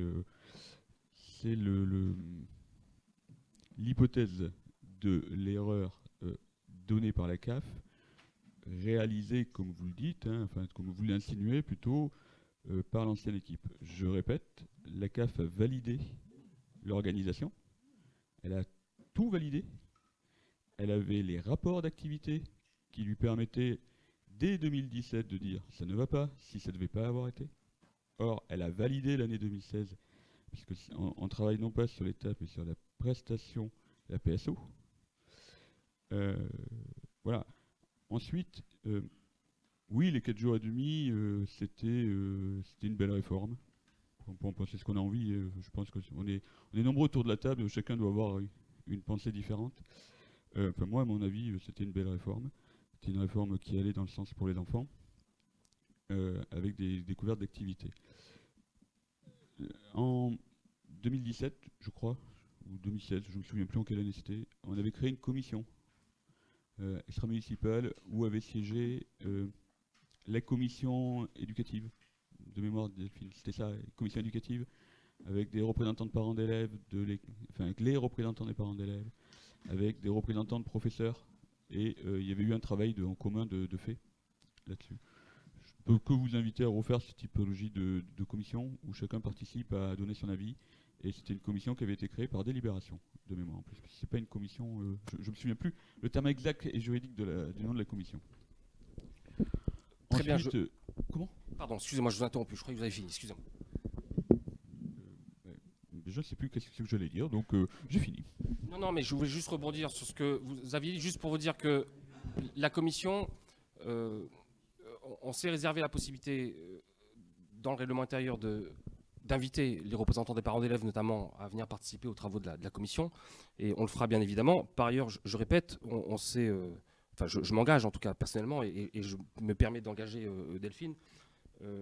On s'engage à les rencontrer très vite et à les associer, je dis bien les associer au projet de politique municipale qu'on porte pour la prochaine rentrée, dans le cadre d'un rythme à 4 jours.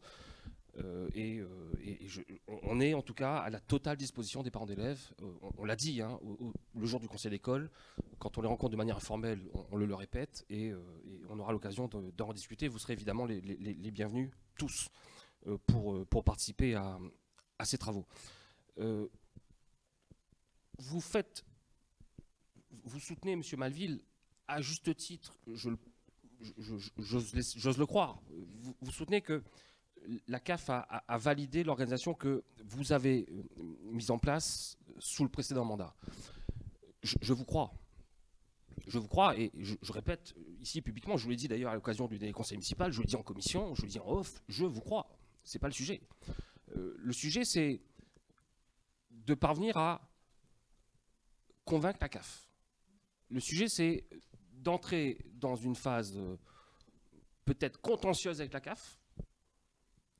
Je dis bien peut-être contentieuse avec la CAF, si le recours amiable ne marche pas. Vous voyez, là, on a obtenu une prolongation de la période du contradictoire. Je vous avais dit la semaine dernière, il y a 2 semaines, que c'était ouvert une période d'1 mois de période contradictoire. On a 1 mois pour faire part de nos observations. Là, on a obtenu 1 mois supplémentaire. Bon, on va voir ce qu'il en ressort. Mais des derniers échanges que j'ai eu avec la CAF, je vois assez mal comment est-ce qu'on pourrait ne pas perdre 80 000 € de recettes en 2022. Vous voyez, le sujet pour eux, c'est même pas ça. C'est même pas de savoir si on perd ou pas les recettes. Là, le sujet, c'est est-ce que ce sera rétroactif ou pas sur 3 ans. Parce que 80 000 € de perdus, vous voyez, ou 240 000 € de perdus, c'est pas tout à fait la même chose. Le sujet, c'est la rétroactivité, mais en tout cas, la CAF soutient mordicus, de toute façon, qu'en 2022, nous aurons 80 000 € de recettes en moins de leur part. Ça, je ne sais pas si on veut dire que ce n'est pas négociable. Le reste, on pourra discuter en soutenant que l'erreur, entre guillemets, est partagée, et que la CAF, en tout cas, a accompagné la commune dans cette erreur, si erreur il y a eu. Et je vous dis encore, j'attends, enfin, venez avec moi, on ira voir la CAF, la directrice de la CAF, tous les deux, si vous voulez. Moi, je n'ai pas les éléments que vous avez, je n'ai évidemment pas votre vécu par hypothèse. Vous avez un historique que seul vous maîtrisez. Voilà. On a très peu de traces, ça c'est vrai, ici. On a très peu de traces, on a cherché, on a fouillé les archives, les PC. Bon, on n'a pas grand-chose comme élément de preuve. Vous voyez, vous faites état d'échanges de mails, etc. C'est vrai, on a quelques échanges de mails, mais rien de franchement super probatoire, objectivement. On pense qu'eux ont des documents qui pourraient nous rendre service. On bataille pour les obtenir. Enfin, je ne vais pas les braquer la CAF pour faire les archives de la CAF, vous voyez. Donc, c'est très compliqué, M. Malville. En attendant, on a une rentrée à organiser. On a un budget à voter ce soir. On a une prévision budgétaire à dessiner ce soir. La rentrée, c'est demain. Pour les parents comme pour nous, c'est demain. Il faut s'organiser maintenant. Ce ne serait pas responsable de ma part de faire courir ce risque financier à la commune. J'ajoute que ce ne serait pas justifié par l'intérêt général. Parce qu'on parle de l'école depuis tout à l'heure, c'est bien, mais j'aurais du mal, si vous voulez, à expliquer à l'ensemble du conseil et à l'ensemble des isonnés qu'en dépit de 80 000 euros de recettes en moins de la part de la CAF pour animer les activités périscolaires, on maintient une organisation, ce qui ne pourrait se faire par hypothèse qu'au détriment d'un autre service ou qu'au détriment d'une autre partie de la population. Donc c'est extrêmement compliqué, et je le dis encore, je ne le fais pas de gaieté de cœur, je le fais vraiment par esprit de responsabilité. Ça me paraîtrait fou, malhonnête, irresponsable d'engager la commune sur septembre 2022 avec une possibilité de rythme à 4 jours et demi. Je ne vois pas comment je peux le proposer aux parents. En reprenant mes propos qui ont été filmés, il n'y a pas de... À aucun moment, je vous ai dit que ce que vous étiez en train de faire était mauvais. J'ai juste dit que vous supposiez qu'il y avait une erreur commise auparavant. C'est ce que vous avez dit. J'ai pas dit que je remettais en cause en fait la conclusion de ce qui est en train de se passer aujourd'hui par la CAF. Qu'on soit très clair là-dessus. Hein. D'accord. Non, soyons très clairs, je le redis, c'est exactement ce que je vous ai dit. Je ne soutiens pas que vous avez commis une erreur. Par contre, la CAF soutient que vous avez commis une erreur, et j'ai bien précisé, je mets erreur entre guillemets. Je vous l'avais dit, je le redis, on peut contester évidemment cette erreur, on peut même penser que l'erreur vient de la CAF. On peut soutenir que l'erreur vient de la CAF. Moi, je le dis, j'ai aucun élément qui me permet d'étayer cette affirmation, et j'attends que vous veniez avec moi pour qu'on aille s'expliquer tous les deux. Mais vraiment de manière très consensuelle. Hein. Je ne vous fais aucun reproche. Aucun reproche. Je le dis haut et fort, je ne vous fais aucun reproche. Je dis simplement qu'aujourd'hui, en 2022, la CAF soutient qu'on a commis une erreur de déclaration depuis 2016. Et ce système qui a été mis en place en 2016, j'en hérite. Je vous le répète, je suis à votre disposition en fonction de mon agenda, malheureusement, mais en fonction du vôtre aussi. Il n'y a aucun problème, je vous accompagnerai à la CAF. Il n'y a pas de souci là-dessus. Ça, c'est bon. Maintenant, pour revenir à la semaine des 4 jours, qui était en fait qui est la conclusion de ce qui est en train de se passer. Bah, c'est vous le maire, hein, je vais dire. Hein. Voilà, hein. Beaucoup de gens, je l'avais vu dans les années précédentes, ne comprenaient pas que c'était la mairie qui décidait les horaires. C'est la mairie qui décide l'organisation d'une école. C'est pas les professeurs. Voilà. Ça, c'est voilà, faut le savoir. C'est aussi un peu bon. Aujourd'hui, c'est un choix qu'il faut faire. Il y a un choix qui doit être fait.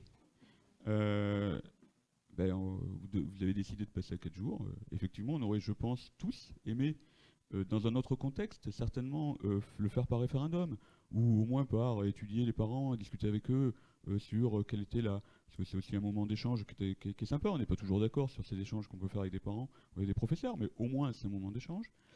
Là, on n'a pas le choix, de toute façon. Voilà. On va pas discuter, je ne vais pas philosopher en trouvant plein d'excuses pour pas le faire. Ce serait malhonnête. Ce serait malhonnête intellectuellement. Voilà. Nous, c'est dommage de repasser à 4 jours. Voilà, c'est tout. Mais sur le plan, je veux dire, intellectuel, après, sur le plan financier, on n'a pas le choix aujourd'hui. Voilà. Très bien. Je vous remercie en tout cas de votre honnêteté intellectuelle. Je considère moi aussi que malheureusement, on n'a pas le choix. Et je vous rejoins sur l'essentiel en tout cas. Merci bien. Et je vous appellerai donc pour qu'on aille ensemble voir la directrice de la CAF. On va caler nos agendas pour une fois, M. Malville. J'enchaîne. S'il n'y a plus de remarques sur le sujet, j'enchaîne sur la section d'investissement. D'abord les recettes, ensuite les dépenses d'investissement. Du côté des recettes d'investissement, d'abord on retrouve du côté des recettes l'excédent reporté à hauteur de 1 518 299 euros et 14 centimes. C'est bien. Et c'est donc c'est cet excédent reporté auquel on va dire adieu très bientôt. Parce que, évidemment, il faut bien l'utiliser un moment. Quoi. À force de reporter, vous voyez, au bout d'un moment, il faut bien l'utiliser et on va très bien l'utiliser, soyez-en sûrs. Des restes à réaliser de l'année 2021 à hauteur de 346 227 euros. Les dotations et réserves au chapitre 10 pour un montant global de 742 660 euros, composé en partie du FCTVA, 120 000 euros, Du produit des taxes d'aménagement, 350 000 euros, avec, je l'avais expliqué la dernière fois, mais une part d'incertitude évidemment sur les produits des taxes d'aménagement. On ne sait pas exactement combien de bâtiments vont être livrés et combien est-ce qu'on va percevoir au titre de la TA. Et puis l'affectation du résultat, 271 888 euros. On a du côté des recettes des subventions, beaucoup de subventions, de la part du département et de la part de l'État dans le cadre de la DETR pour un montant global de 879 721 euros. Une fois encore, permettez-moi de remercier le conseil départemental et tout particulièrement son président Jean-Louis Glaise, bien évidemment. Merci en tout cas pour ces subventions, on va bien en profiter. Par ailleurs, au titre des recettes d'investissement, au regard de la conjoncture actuelle sur les marchés, il faut bien le dire, où on constate depuis la fin de l'année dernière une forte remontée des taux d'intérêt, et compte tenu du désendettement de la collectivité, nous allons proposer de contracter un emprunt en 2022. On souhaite emprunter entre 3 et 4 millions d'euros, moi 4, d'autres 3, sur 25-30 ans. On est en train de challenger en quelque sorte différents établissements. On reçoit évidemment des offres, on aura l'occasion d'en discuter, mais en tout cas l'idée c'est de solliciter donc un emprunt de 3 à 4 millions d'euros sur 25-30 ans et d'utiliser ces fonds sur plusieurs exercices au regard des projets à réaliser. Évidemment, on ne va pas cramer la caisse en 2022, ça serait totalement irresponsable, mais on a des gros projets structurants, des projets qui peuvent coûter très cher. On a discuté tout à l'heure là sur le projet ville sportive, on a des projets de voirie, on a un projet autour des mobilités actives qui est en lien avec les projets de voirie. Évidemment, tout ça coûte énormément d'argent. On attend les premiers chiffrages de la part de notre bureau d'études. On attend également d'autres chiffrages sur la départementale 242. Bon, en fonction des priorités qu'on aura établies, en fonction des opportunités qu'on aura, j'insiste, je le répète, mais on peut vouloir quelque chose, mais si on s'aperçoit que pour cet investissement, on a très peu de subventions, peut-être qu'il vaut mieux passer au plan B si sur le plan B, on a 50% de subventions. Il faut avoir, je pense, cette souplesse, cette flexibilité, et donc on se laisse tout le champ des possibles. On a ciblé des grandes opérations, vous l'avez vu, exemple type la ville sportive, l'opération ville sportive, l'opération mobilité active, des projets de voirie, sur Delade de Tassigny en particulier, j'aurai l'occasion d'en parler après, sur De Gaulle, pourquoi pas, mais voilà, il faudra vraiment être très opportun sur les projets qu'on va mener pour aller chercher, pour mener, pour conduire, pour piloter des projets qui nous ramènent le plus de subventions possible, toujours en cherchant en priorité à faire des projets structurants. Je rappelle, soit dit en passant, que c'est important que notre capacité à rembourser nos dettes en capital est essentielle. Et ça veut dire qu'inévitablement, on va devoir baisser nos dépenses de fonctionnement si on veut être en capacité de rembourser nos dettes. On ne peut pas, on ne s'endette pas gratis, quoi. Ça, c'est pas possible. Vous voyez, on s'endette, il faut rembourser, et la comptabilité publique, les finances publiques nous obligent à dégager tous les ans, à minima, une épargne, un excédent de fonctionnement qui nous permettent de rembourser la dette en capital. Si on a des annuités de 400 000 euros, ça veut dire concrètement que tous les ans, il va falloir qu'on sorte 400 000 euros d'excédent pour pouvoir rembourser la dette en capital. Autant vous dire qu'il va falloir faire des efforts sur les dépenses de fonctionnement. Je le dis haut et fort pour que les Dijonais comprennent que si on n'augmente pas, comme tout le monde le souhaiterait, les subventions aux associations par exemple, si on ne recrute pas un policier municipal, malheureusement, si on ne crée pas un poste de travailleur social, c'est pas parce que ça nous fait plaisir, c'est parce que les finances publiques nous y obligent. On veut réaliser des investissements, on veut agrandir, restructurer l'école, on veut refaire une voirie, on veut investir dans des mobilités actives. Il faut qu'on fasse des économies de fonctionnement, sinon on ne peut pas rembourser la dette. C'est très clairement dit. Merci. Merci Karine. J'enchaîne maintenant sur les dépenses d'investissement. Du côté des dépenses d'investissement, bon, d'abord, notons que c'est une année record. On inscrit plus de 5 millions de dépenses d'investissement. Je le répète, j'ai dit tout à l'heure, c'est une année record dans l'histoire d'Ison. Premier tressaillant. Deuxième tressaillant, 2022, je le répète, c'est l'année de la médiathèque. Sur les 5 millions d'investissements, on en passe 3 sur la médiathèque. Évidemment, on a énormément de subventions sur le sujet. Enfin, il reste quand même une petite piqûre à l'arrivée. On l'assume. On est fiers de cette médiathèque, on sera fiers de cette médiathèque. J'espère que les Isonnais seront fiers de cette médiathèque. J'espère surtout qu'ils en feront bon usage. J'espère même qu'on va multiplier les usages de ce nouveau bâtiment qui n'a pas qu'une vocation culturelle, qui a une vocation sociale. j'insiste, qui a vocation à créer des liens. On va vraiment essayer de ramener un maximum d'activités au sein de ce bâtiment qui, je l'espère, rendra des grands services et saura nourrir en tout cas la fierté des Isonnais. Si je mets de côté la médiathèque, il reste quand même pas mal de dépenses d'investissement.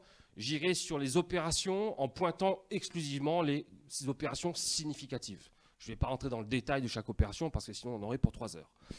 Du côté des fonds de concours SDEG, Serge Fleurot en a parlé tout à l'heure, on va évidemment mettre de l'éclairage public là où il faut apporter de l'éclairage public. Très souvent, tu as raison de le souligner, Serge, sur demande des administrés, les comités de quartier servent à quelque chose. Voilà. Quand on peut, on fait. Quand on ne peut pas, on ne peut pas. Mais on n'est pas des bœufs. Hein, on n'est pas des bœufs, ça veut dire que quand on peut faire quelque chose, on fait. Et puis si on ne peut pas, on explique pourquoi on ne peut pas faire. Mais là, typiquement, poser un mât, là où il y en a besoin, on fait. Pas de problème. On va renouveler, dans le cadre d'un plan pluriannuel, 36 foyers vétustes en LED. On aurait pu en faire 80 peut-être, mais on ne peut pas financièrement. Donc, on en fait 36. L'année prochaine, on en a programmé. Ça, c'est une colle. On en a programmé combien l'année prochaine? Une quarantaine l'année prochaine. Et celle d'après? C'est pas mal, Serge. Donc, en tout cas, on va continuer sur cette histoire de l'éclairage public. Acquisition de matériel. Bon, je passe sur les détails. Retenons quand même les grosses piqûres. Une tondeuse pour les terrains de sport, c'est 48 000 € quand même, la tondeuse. Donc ça, c'est une tondeuse de luxe. Hein. Après, la pelouse, il faut que ce soit le Camp Nou après. Quoi. 48 000 €. On investit sur le terrain, on investit sur les terrains. Évidemment, il faut entretenir les terrains. Donc, on réalise cet investissement. Je ne cache pas qu'on a hésité quand même à ce tarif-là, mais on le fait. Un véhicule pour les services techniques. Un écran géant pour faire la fête, encore une fois, pour festoyer.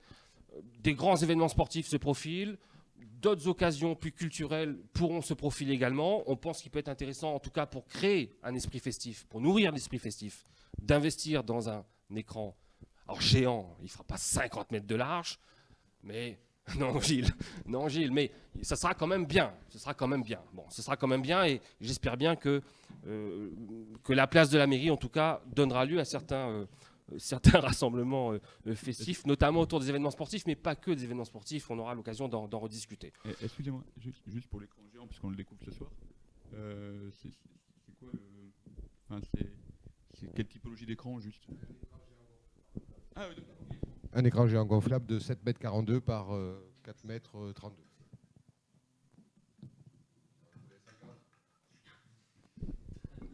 Non, tu exagères, tu voulais un écran de 20 mètres. C'était pas possible, c'était pas à notre portée. Restaurant scolaire. Bon, on poursuit l'opération restaurant scolaire. On a prévu 357 000 € sur cette opération. Bon, des études, on va me dire encore des études, mais enfin, on ne peut pas faire autrement en tout cas que procéder à des études. Pardon, je vous en prie. Question sur le restaurant scolaire, mais finissez. Je vous en prie, allez-y. Je vous en prie, je ne vous ai pas vu, excusez-moi. Non, mais c'est pas grave. C'est pareil, hein, c'est un projet que vous nous avez présenté très récemment, puisque ça date de lundi de la semaine dernière en commission. Et que même l'architecte qui s'occupe, le cabinet d'études qui s'occupe de la restructuration du groupe scolaire n'était pas informé, donc à ma grande surprise. Mais bon, lors de la commission école, nous avons posé à Madame Delphine Foirat plusieurs questions concernant cet investissement.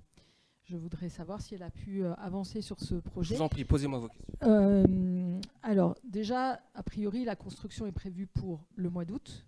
C'est un délai extrêmement court de ce qu'elle nous en avait dit lundi dernier. Alors, sauf si vous avez d'autres informations à nous donner. Je me permets de répondre, Delphine, excuse-moi. Alors, la construction n'est pas spécialement prévue pour le mois d'août. Ça me paraît, moi, personnellement, trop court en août. Je ne vois pas comment, ne serait-ce que techniquement, on pourrait y arriver en août. Les travaux auront très probablement lieu pendant les vacances de la Toussaint. Voilà. Reste que ce sont des travaux importants. Pendant les vacances de la Toussaint, comme pendant les vacances d'été d'ailleurs, la LSH fonctionne. Qu'est-ce qui est prévu pour les repas des élèves, des enfants, pendant les périodes où le restaurant sera en travaux? Et si cela doit déborder des vacances, surtout avec ce que vous nous avez annoncé ce soir de passage en semaine de 4 jours et de réduction de la pause méridienne, est-ce qu'il y a des choses de prévues d'organiser et de budgéter sur une organisation où le restaurant scolaire, en raison des travaux, ne pourrait pas être opérationnel? Oui, alors d'abord, le but, c'est d'éviter la cohabitation conflictuelle entre le restaurant actuel, la cuisine actuelle et les travaux. C'est-à-dire qu'on va faire les travaux à la périphérie du restaurant actuel, je dis bien à la périphérie de la cuisine actuelle, pas à l'intérieur, à la périphérie. Et on se contentera, si tout se passe bien, en tout cas si le plan de travaux se déroule bien, tel qu'il est annoncé par l'archi, on se contentera de procéder à l'ouverture pour connecter le nouveau bâtiment et l'actuel. On se contentera de créer l'ouverture pendant les vacances, c'est-à-dire qu'on utilisera concrètement, on fera des travaux à l'intérieur du restaurant scolaire, à l'intérieur de la cuisine, pardon, du restaurant scolaire, uniquement pendant les vacances de la Toussaint, 2 semaines, si tout se passe bien, bien évidemment. Et en même temps qu'on fera la connexion, on procédera au réaménagement, puisqu'il y a un projet de réorganisation interne du restaurant scolaire. On procédera donc à cette réorganisation pendant les vacances de la Toussaint. Je dis bien si tout se passe bien. Si le plan initial ne fonctionne pas bien, et moi, quand on m'a dit 2 semaines, j'étais très sceptique, personnellement, mais on m'assure que c'est possible. Néanmoins, si par malheur, par mégarde, on allait au-delà des 2 semaines d'occupation pendant les vacances de la Toussaint, il va falloir qu'on trouve une solution de manière très flexible. Il n'y en a pas 36. La première, c'est on loue une cuisine et on loue un modulaire cuisine, ça existe. On loue un modulaire pendant 1 mois, admettons, et on crée la cuisine à l'intérieur de ce modulaire. Première solution.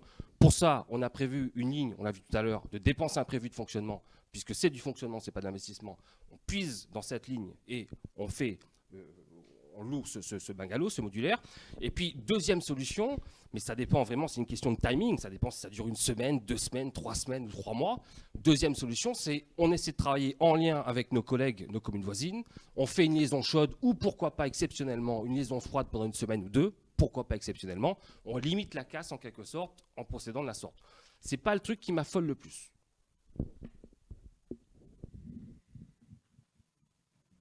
Donc restaurant scolaire. Restaurant scolaire, opération 21. 350 000 € de prévus. Opération 22 sur les bâtiments communaux. Bon, on a eu un débat en commission sur la clôture du terrain de foot du stade de la Node, enfin des terrains 1 et 2, terrain honneur et terrain entraînement. J'insiste pour dire que le point de départ, c'est pas de fermer, le point de départ, c'est de fermer et d'officialiser qu'il existe un terrain, le terrain 3, librement accessible à tout isonné 7 jours sur 7, peut-être pas 24 heures sur 24, mais pas loin. Bien entretenu, ce terrain 3 va être en partie refait, il va être davantage ventilé, on va enlever la sapinette ou au moins en tout cas abaisser la hauteur des sapinettes, l'air il circulera mieux, il sera davantage entretenu, on va y mettre 1 ou 2 équipements, peut-être des bancs de touche, on va créer une fontaine. L'idée c'est que quand on a envie de taper un foot, et ça m'arrive des fois, on sache qu'on puisse tranquillement accéder à ce terrain 3 qui est là pour ça, un terrain ouvert au public tous les jours de l'année, à commencer par les gamins. Et par ailleurs, ce terrain sera toujours accessible, évidemment, aux joueurs du FC Mascaré, enfin au club du FC Mascaré. Donc, clôturer le terrain, c'est une demande des services techniques pour tout un tas de raisons, mais principalement parce que le terrain est souvent détérioré quand il n'est pas utilisé par le FC Mascaré. On y trouve même des gens qui font du cross sur le terrain ou que sais-je, donc ça commence par être un peu gonflant. Donc, on va clôturer ce terrain. On a prévu également, toujours dans cette opération 22, d'aménager sur des jeux. Alors, il y a un projet qui est porté par le conseil municipal des enfants, avec Delphine, nos jeunes collègues du conseil municipal des enfants souhaitent installer une tyrolienne sur l'allée des pavillons. Donc on a prévu la ligne budgétaire pour procéder à cet investissement. Le challenge maintenant, c'est de faire en sorte que la tyrolienne s'insère bien sur le site, mais on va trouver, j'en suis sûr. J'ai une demande pressante des assistantes maternelles et de certains parents consistant à dire qu'il manque de jeux pour les tout petits. Je dis bien les tout petits, 1 à 3 ans. Quoi, vous voyez, donc, on a prévu une ligne pour acheter un jeu pour les tout petits qu'on va installer également à l'allée des pavillons. Voilà pour les jeux pour les gamins. Rénovation thermique des bâtiments. On va faire un effort en suivant les préconisations du SDEG pour faire des travaux de rénovation thermique. Et on espère bien que ces travaux de rénovation thermique sont très vite amortis. Pour l'instant, les travaux qui ont été fléchés devrait nous permettre de réaliser une économie de 15 000 €, je le dis au conditionnel. 60 000 € d'investis, 15 000 € d'amortis, 15 000 € d'économiser dès la première année. À ce rythme-là, j'aimerais que tous les investissements à Aison soient aussi vite amortis. Donc on va suivre les préconisations du SDEG, qui a rendu son étude. Comme quoi les études, ça peut être précieux. Et en suivant ces études de près, on espère réaliser des économies de fonctionnement. On va le faire sur les différents pôles scolaires notamment.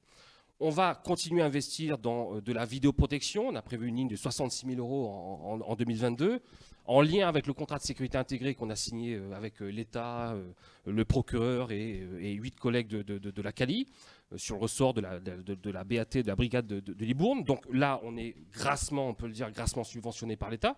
L'État nous accompagne. Je ne crois pas qu'on ait confirmation de tout, mais c'est en bonne voie. En tout cas, l'État s'est engagé à nous accompagner. Je vous demande s'il ne nous accompagne pas à hauteur de 70 ou 80%. Donc ce serait remarquable qu'on ait autant de subventions. Ce serait ballot de les laisser passer. On va continuer en tout cas à investir sur de la vidéoprotection, là où on en a besoin. Il y a encore des axes sur lesquels on manque de vidéoprotection. Travaux de voirie. Alors, travaux de voirie, attention. Travaux de voirie, attention. On n'a mis que 100 000 € à peu près en 2022, mais on était à 2 doigts de mettre 1,2 million. Voilà, on était à 2 doigts de mettre 1,2 million, c'est-à-dire qu'on s'est engagé vis-à-vis des riverains de l'avenue de l'Ade de Tassigny notamment. On s'est engagé à sécuriser l'avenue de l'Ade de Tassigny, à tranquilliser la vie des habitants parce qu'ils vivent un enfer. Le problème, c'est que pour pouvoir réaliser ces travaux, il faut qu'on soit raccord avec les travaux du département. Et le département n'a pas prévu de travaux en 2022 sur l'avenue de l'Ade de Tassigny. En tout cas, sur cette partie de l'avenue de l'Ade de Tassigny. Un peu plus loin, oui, mais on n'est plus à Ison, on n'est plus sur l'avenue de l'Ade de Tassigny d'ailleurs. On est sur l'avenue d'Ison, paradoxalement.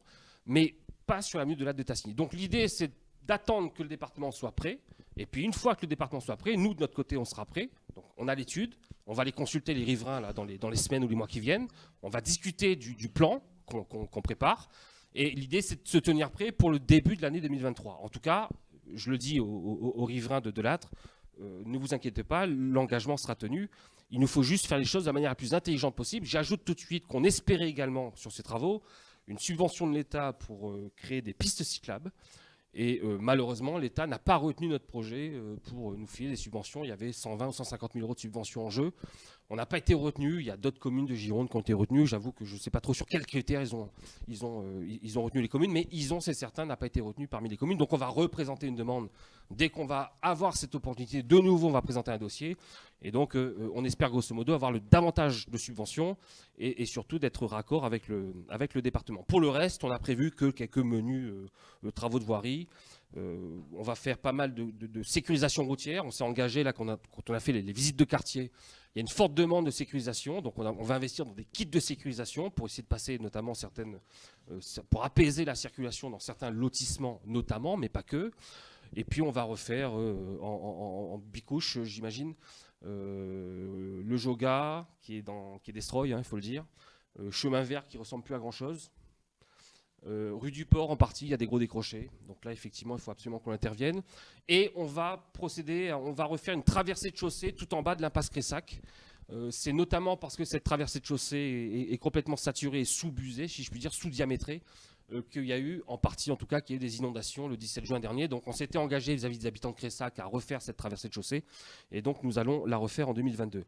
Les écoles, je passe, parce que sinon on va dire qu'on fait que pour les écoles, ce qui serait faux, parce que cette année, en 2022, pour les écoles en tant que telles, si on met de côté le restaurant scolaire, qui nous prend une blinde, mais pour les écoles en tant que telles, en tout cas, bon, il n'y a pas énormément de travaux. On va juste réhabiliter ce qui doit l'être, on va sécuriser ce qui doit l'être, et puis on va également végétaliser ce qui doit l'être. En tout cas, on en parlera plus tard, mais j'aimerais bien qu'on végétalise un petit peu, au moins la cour du pôle 2, puisqu'il y a une partie du tapis qui doit être refait, une partie de l'enrobé qui doit être refait. Donc je proposerais plutôt qu'on enlève l'enrobé qui doit être refait et qu'à la place, plutôt que de remettre de l'enrobé, on végétalise d'autant que possible la cour du pôle 2. Mais on rediscutera puisque pas tout le monde est d'accord sur mon idée. Et on a parfaitement le droit de ne pas être tout à fait d'accord avec mes idées. Je ne parle pas de toi, je parle d'agents des services techniques qui trouvent que ce serait une bêtise de végétaliser à cet endroit. Non, je suis sûr que l'opposition viendra avec moi plaider la cause de la végétalisation des cours. Je regarde Madame Fontaine, entre autres. Opération 32, acquisition de terrain. Bon, je passerai sur les noms des propriétaires qui peut-être daigneront nous vendre leur terrain, mais il y a quelques terrains, en tout cas, qui nous intéressent, qui intéressent la commune. Alors, pas pour y construire quoi que ce soit, on n'a pas les moyens, le foncier est trop cher, ils ont pour la commune d'Ison. Mais pour des terrains agricoles, on est en recherche de terrains agricoles. Voilà, on aimerait encourager les initiatives agricoles. On a une problématique hydraulique, on a besoin de faire l'acquisition de terrain pour créer des bassins de rétention. Donc là aussi, on va faire des propositions à quelques propriétaires. pour créer des bassins de tension. Et puis on a besoin également de quelques terrains pour des chemins de randonnée, pour nourrir notre plan mobilité active. Alors on n'est pas obligé de faire l'acquisition des terrains, mais peut-être qu'on sera conduit à faire ces acquisitions. En tout cas, on a prévu une ligne de 70 000 euros. Je pensais que c'était 100 000, Karine.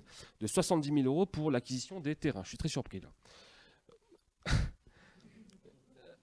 Je passe sur la médiathèque. Je passe sur Borges. On va poursuivre. Non, j'ai une DGS qui souvent me freine, en fait. C'est vrai, il faut le dire. Mais c'est le job. C'est le job. Mais j'étais persuadé qu'il y avait 100 000, vous voyez. Alors, la Cali également va faire l'acquisition de terrain pour les bassins de rétention. J'insiste, la Cali, j'espère en tout cas, devrait procéder à des acquisitions de terrain pour créer des bassins de rétention, en tout cas pour étudier la possibilité de faire des bassins de rétention.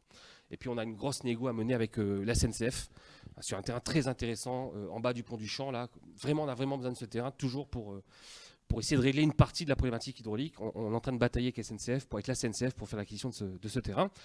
Aménagement paysager, donc ça c'est une opération importante. L'idée c'est d'introduire un peu, de conduire une opération nature en ville, si je puis dire. Donc on va faire pas mal d'aménagement paysager en 2022. J'aimerais en tout cas que ce soit un marqueur isonné, que quand les gens entrent dans Ison, ils se disent, voilà, c'est une ville qui, par sa qualité paysagère en tout cas, peut se différencier des autres, sachant qu'on a déjà un patrimoine environnemental qui est remarquable. Donc l'idée, c'est de mettre ça en valeur, mais y compris sur des axes très urbains, si je puis dire. Sur la traversée de la départementale, par exemple, je suis persuadé qu'il y a quelque chose à faire. Sur Bordieu de Daguet, le long du Cantrane, je pense qu'il y a quelque chose de très sympa à faire, dans l'intérêt à la fois des habitants du coin et dans l'intérêt des Isonnais qui passant devant pourraient trouver la ville très sympa. Alors évidemment, l'inconvénient des aménagements paysagers, c'est qu'avant d'en voir le résultat, il faut un peu de temps. Voilà. Donc électoralement, c'est pas top, en fait. Mais c'est du long terme. Il faut penser à ses enfants, en fait. Il faut penser à ses enfants. C'est très intéressant. Ça dépend à la hauteur des plantes qu'on met. Oui. L'âge des plants qu'on met. Oui. Plan mobilité active, conduit par Caroline Guise, on l'a dit. On souhaiterait beaucoup miser sur les mobilités actives. Je vais être prudent, Caroline, parce qu'on n'a toujours pas le chiffrage. Mais on construit ce plan, on a lancé une étude, et donc l'idée c'est de favoriser, de protéger, de sécuriser les cyclistes et les piétons sur Ison. Et donc évidemment, inévitablement, c'est un plan qu'on va construire sur le long terme. Je le répète, il faudra au moins 10-15 ans, je pense, pour aller jusqu'au terme du plan. Mais on souhaite bien d'abord l'étude en 2022 et puis démarrer des premiers travaux en 2023-2024. La médiathèque, j'en ai parlé, je passe. Et puis la dernière opération, on en a parlé tout à l'heure, c'est l'opération Ville Sportive avec le très ambitieux Gilles Boyer, qui adore le sport.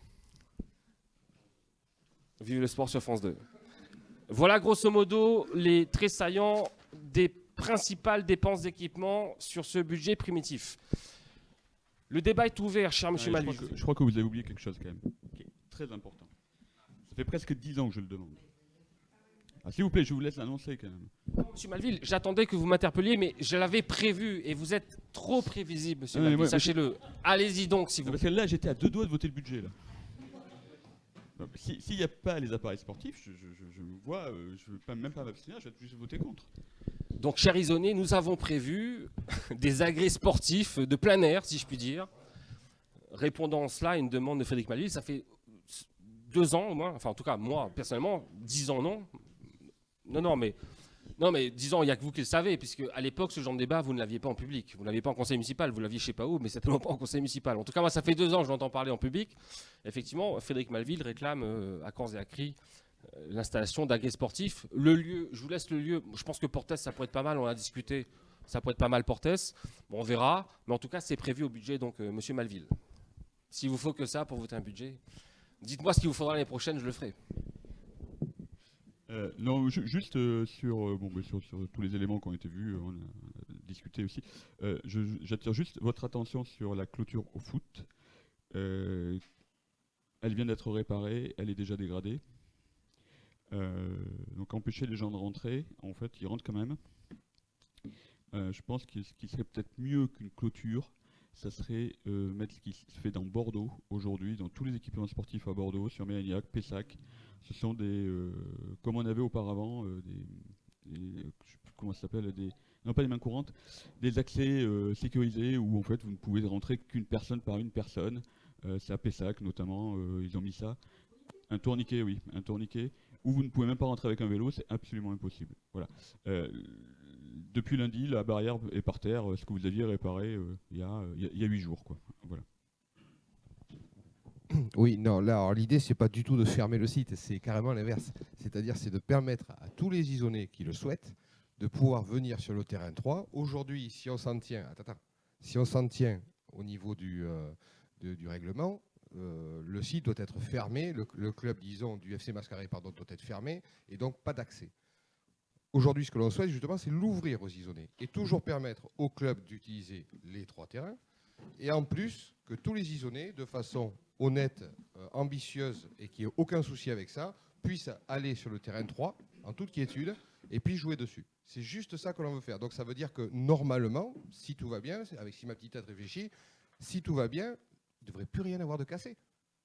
Je ne vois plus l'ambition de casser pour rentrer. Si l'ambition de casser, c'est pour rentrer, je peux l'entendre, je ne la comprends pas, mais je l'entends. Là, il n'y a plus besoin de casser, ça sera ouvert. Gilles, il est déjà ouvert. Il n'y a même pas besoin de casser une portail aujourd'hui pour y rentrer. C'est là où... Non, mais c'est déjà ouvert. Aujourd'hui, bon, enfin, je ne vais pas dire où il est ouvert. Je veux dire, le portail d'entrée est certes fermé, mais si j'ai envie d'aller jouer, pas sur le 1, parce que lui, il est fermé par... mais si je veux aller jouer sur le terrain 2 aujourd'hui, sans passer par le portail d'entrée, je peux y rentrer sans aucun problème. Et c'est là où je ne comprends pas les gens qui cassent en fait une grille pour rentrer dans un endroit où il suffit juste de faire un petit peu le tour du stade pour trouver un endroit pour rentrer. Voilà. Et j'avais trouvé bien d'avoir fait cette réparation. Et puis lundi soir, la grille était par terre et il y avait des jeunes qui jouaient tranquilles sur les terrains. Mais pour nous, je le répète, l'idée, c'est pas du tout de fermer le site. Vraiment, notre idée, hein, peut-être on se trompe, on verra avec les usages. Ce qui est une certitude, c'est qu'on ne veut pas le fermer, on veut l'ouvrir.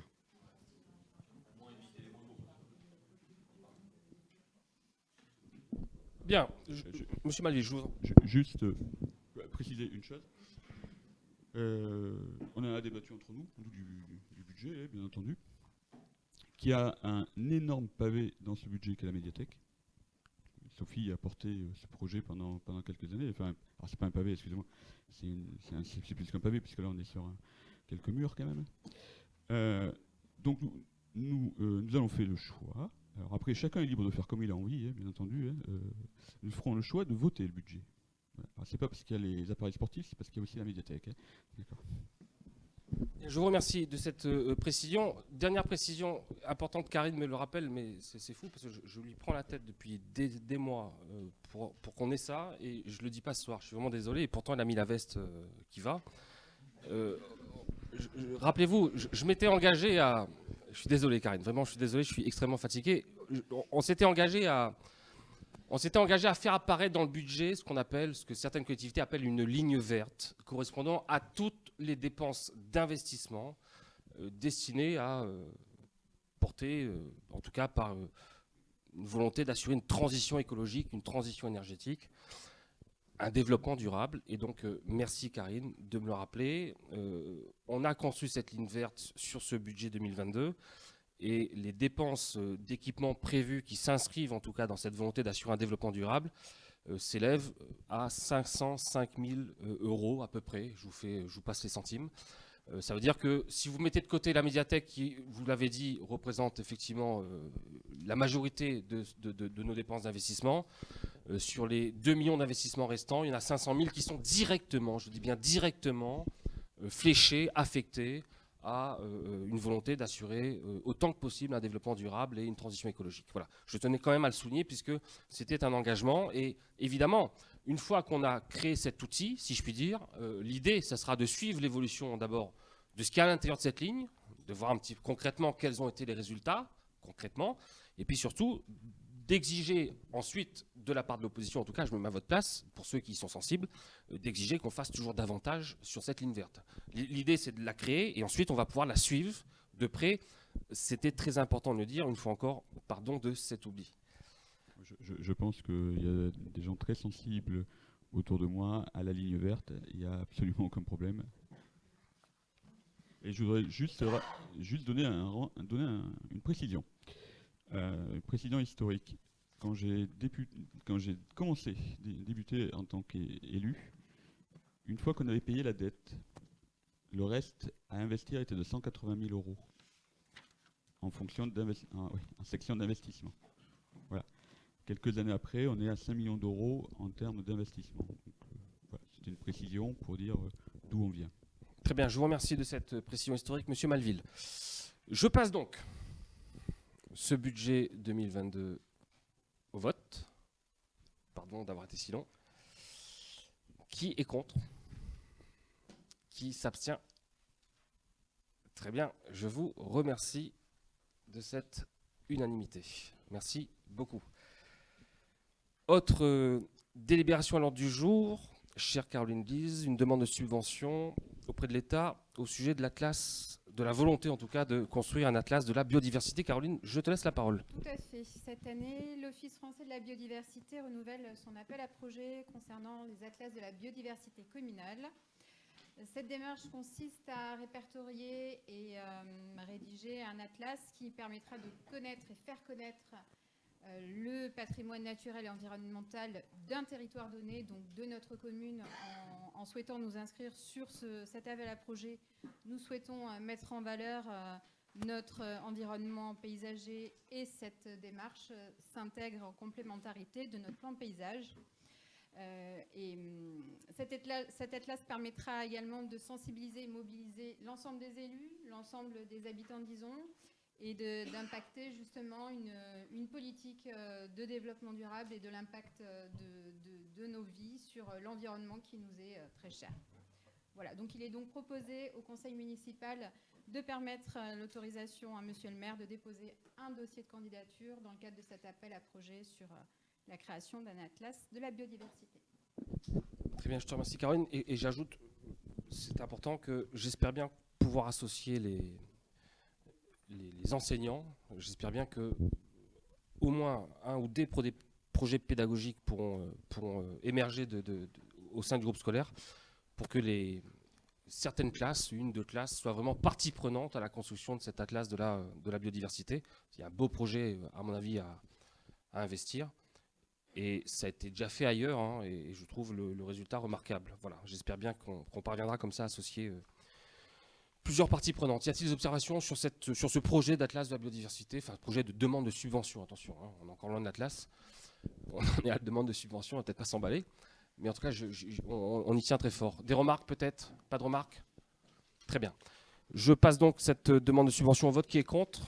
Qui s'abstient? Je vous remercie. Autre demande de subvention, cette fois-ci au sujet d'équipements sportifs de proximité. Cher Gilles Boye, vous avez la parole, pardon, monsieur Boye.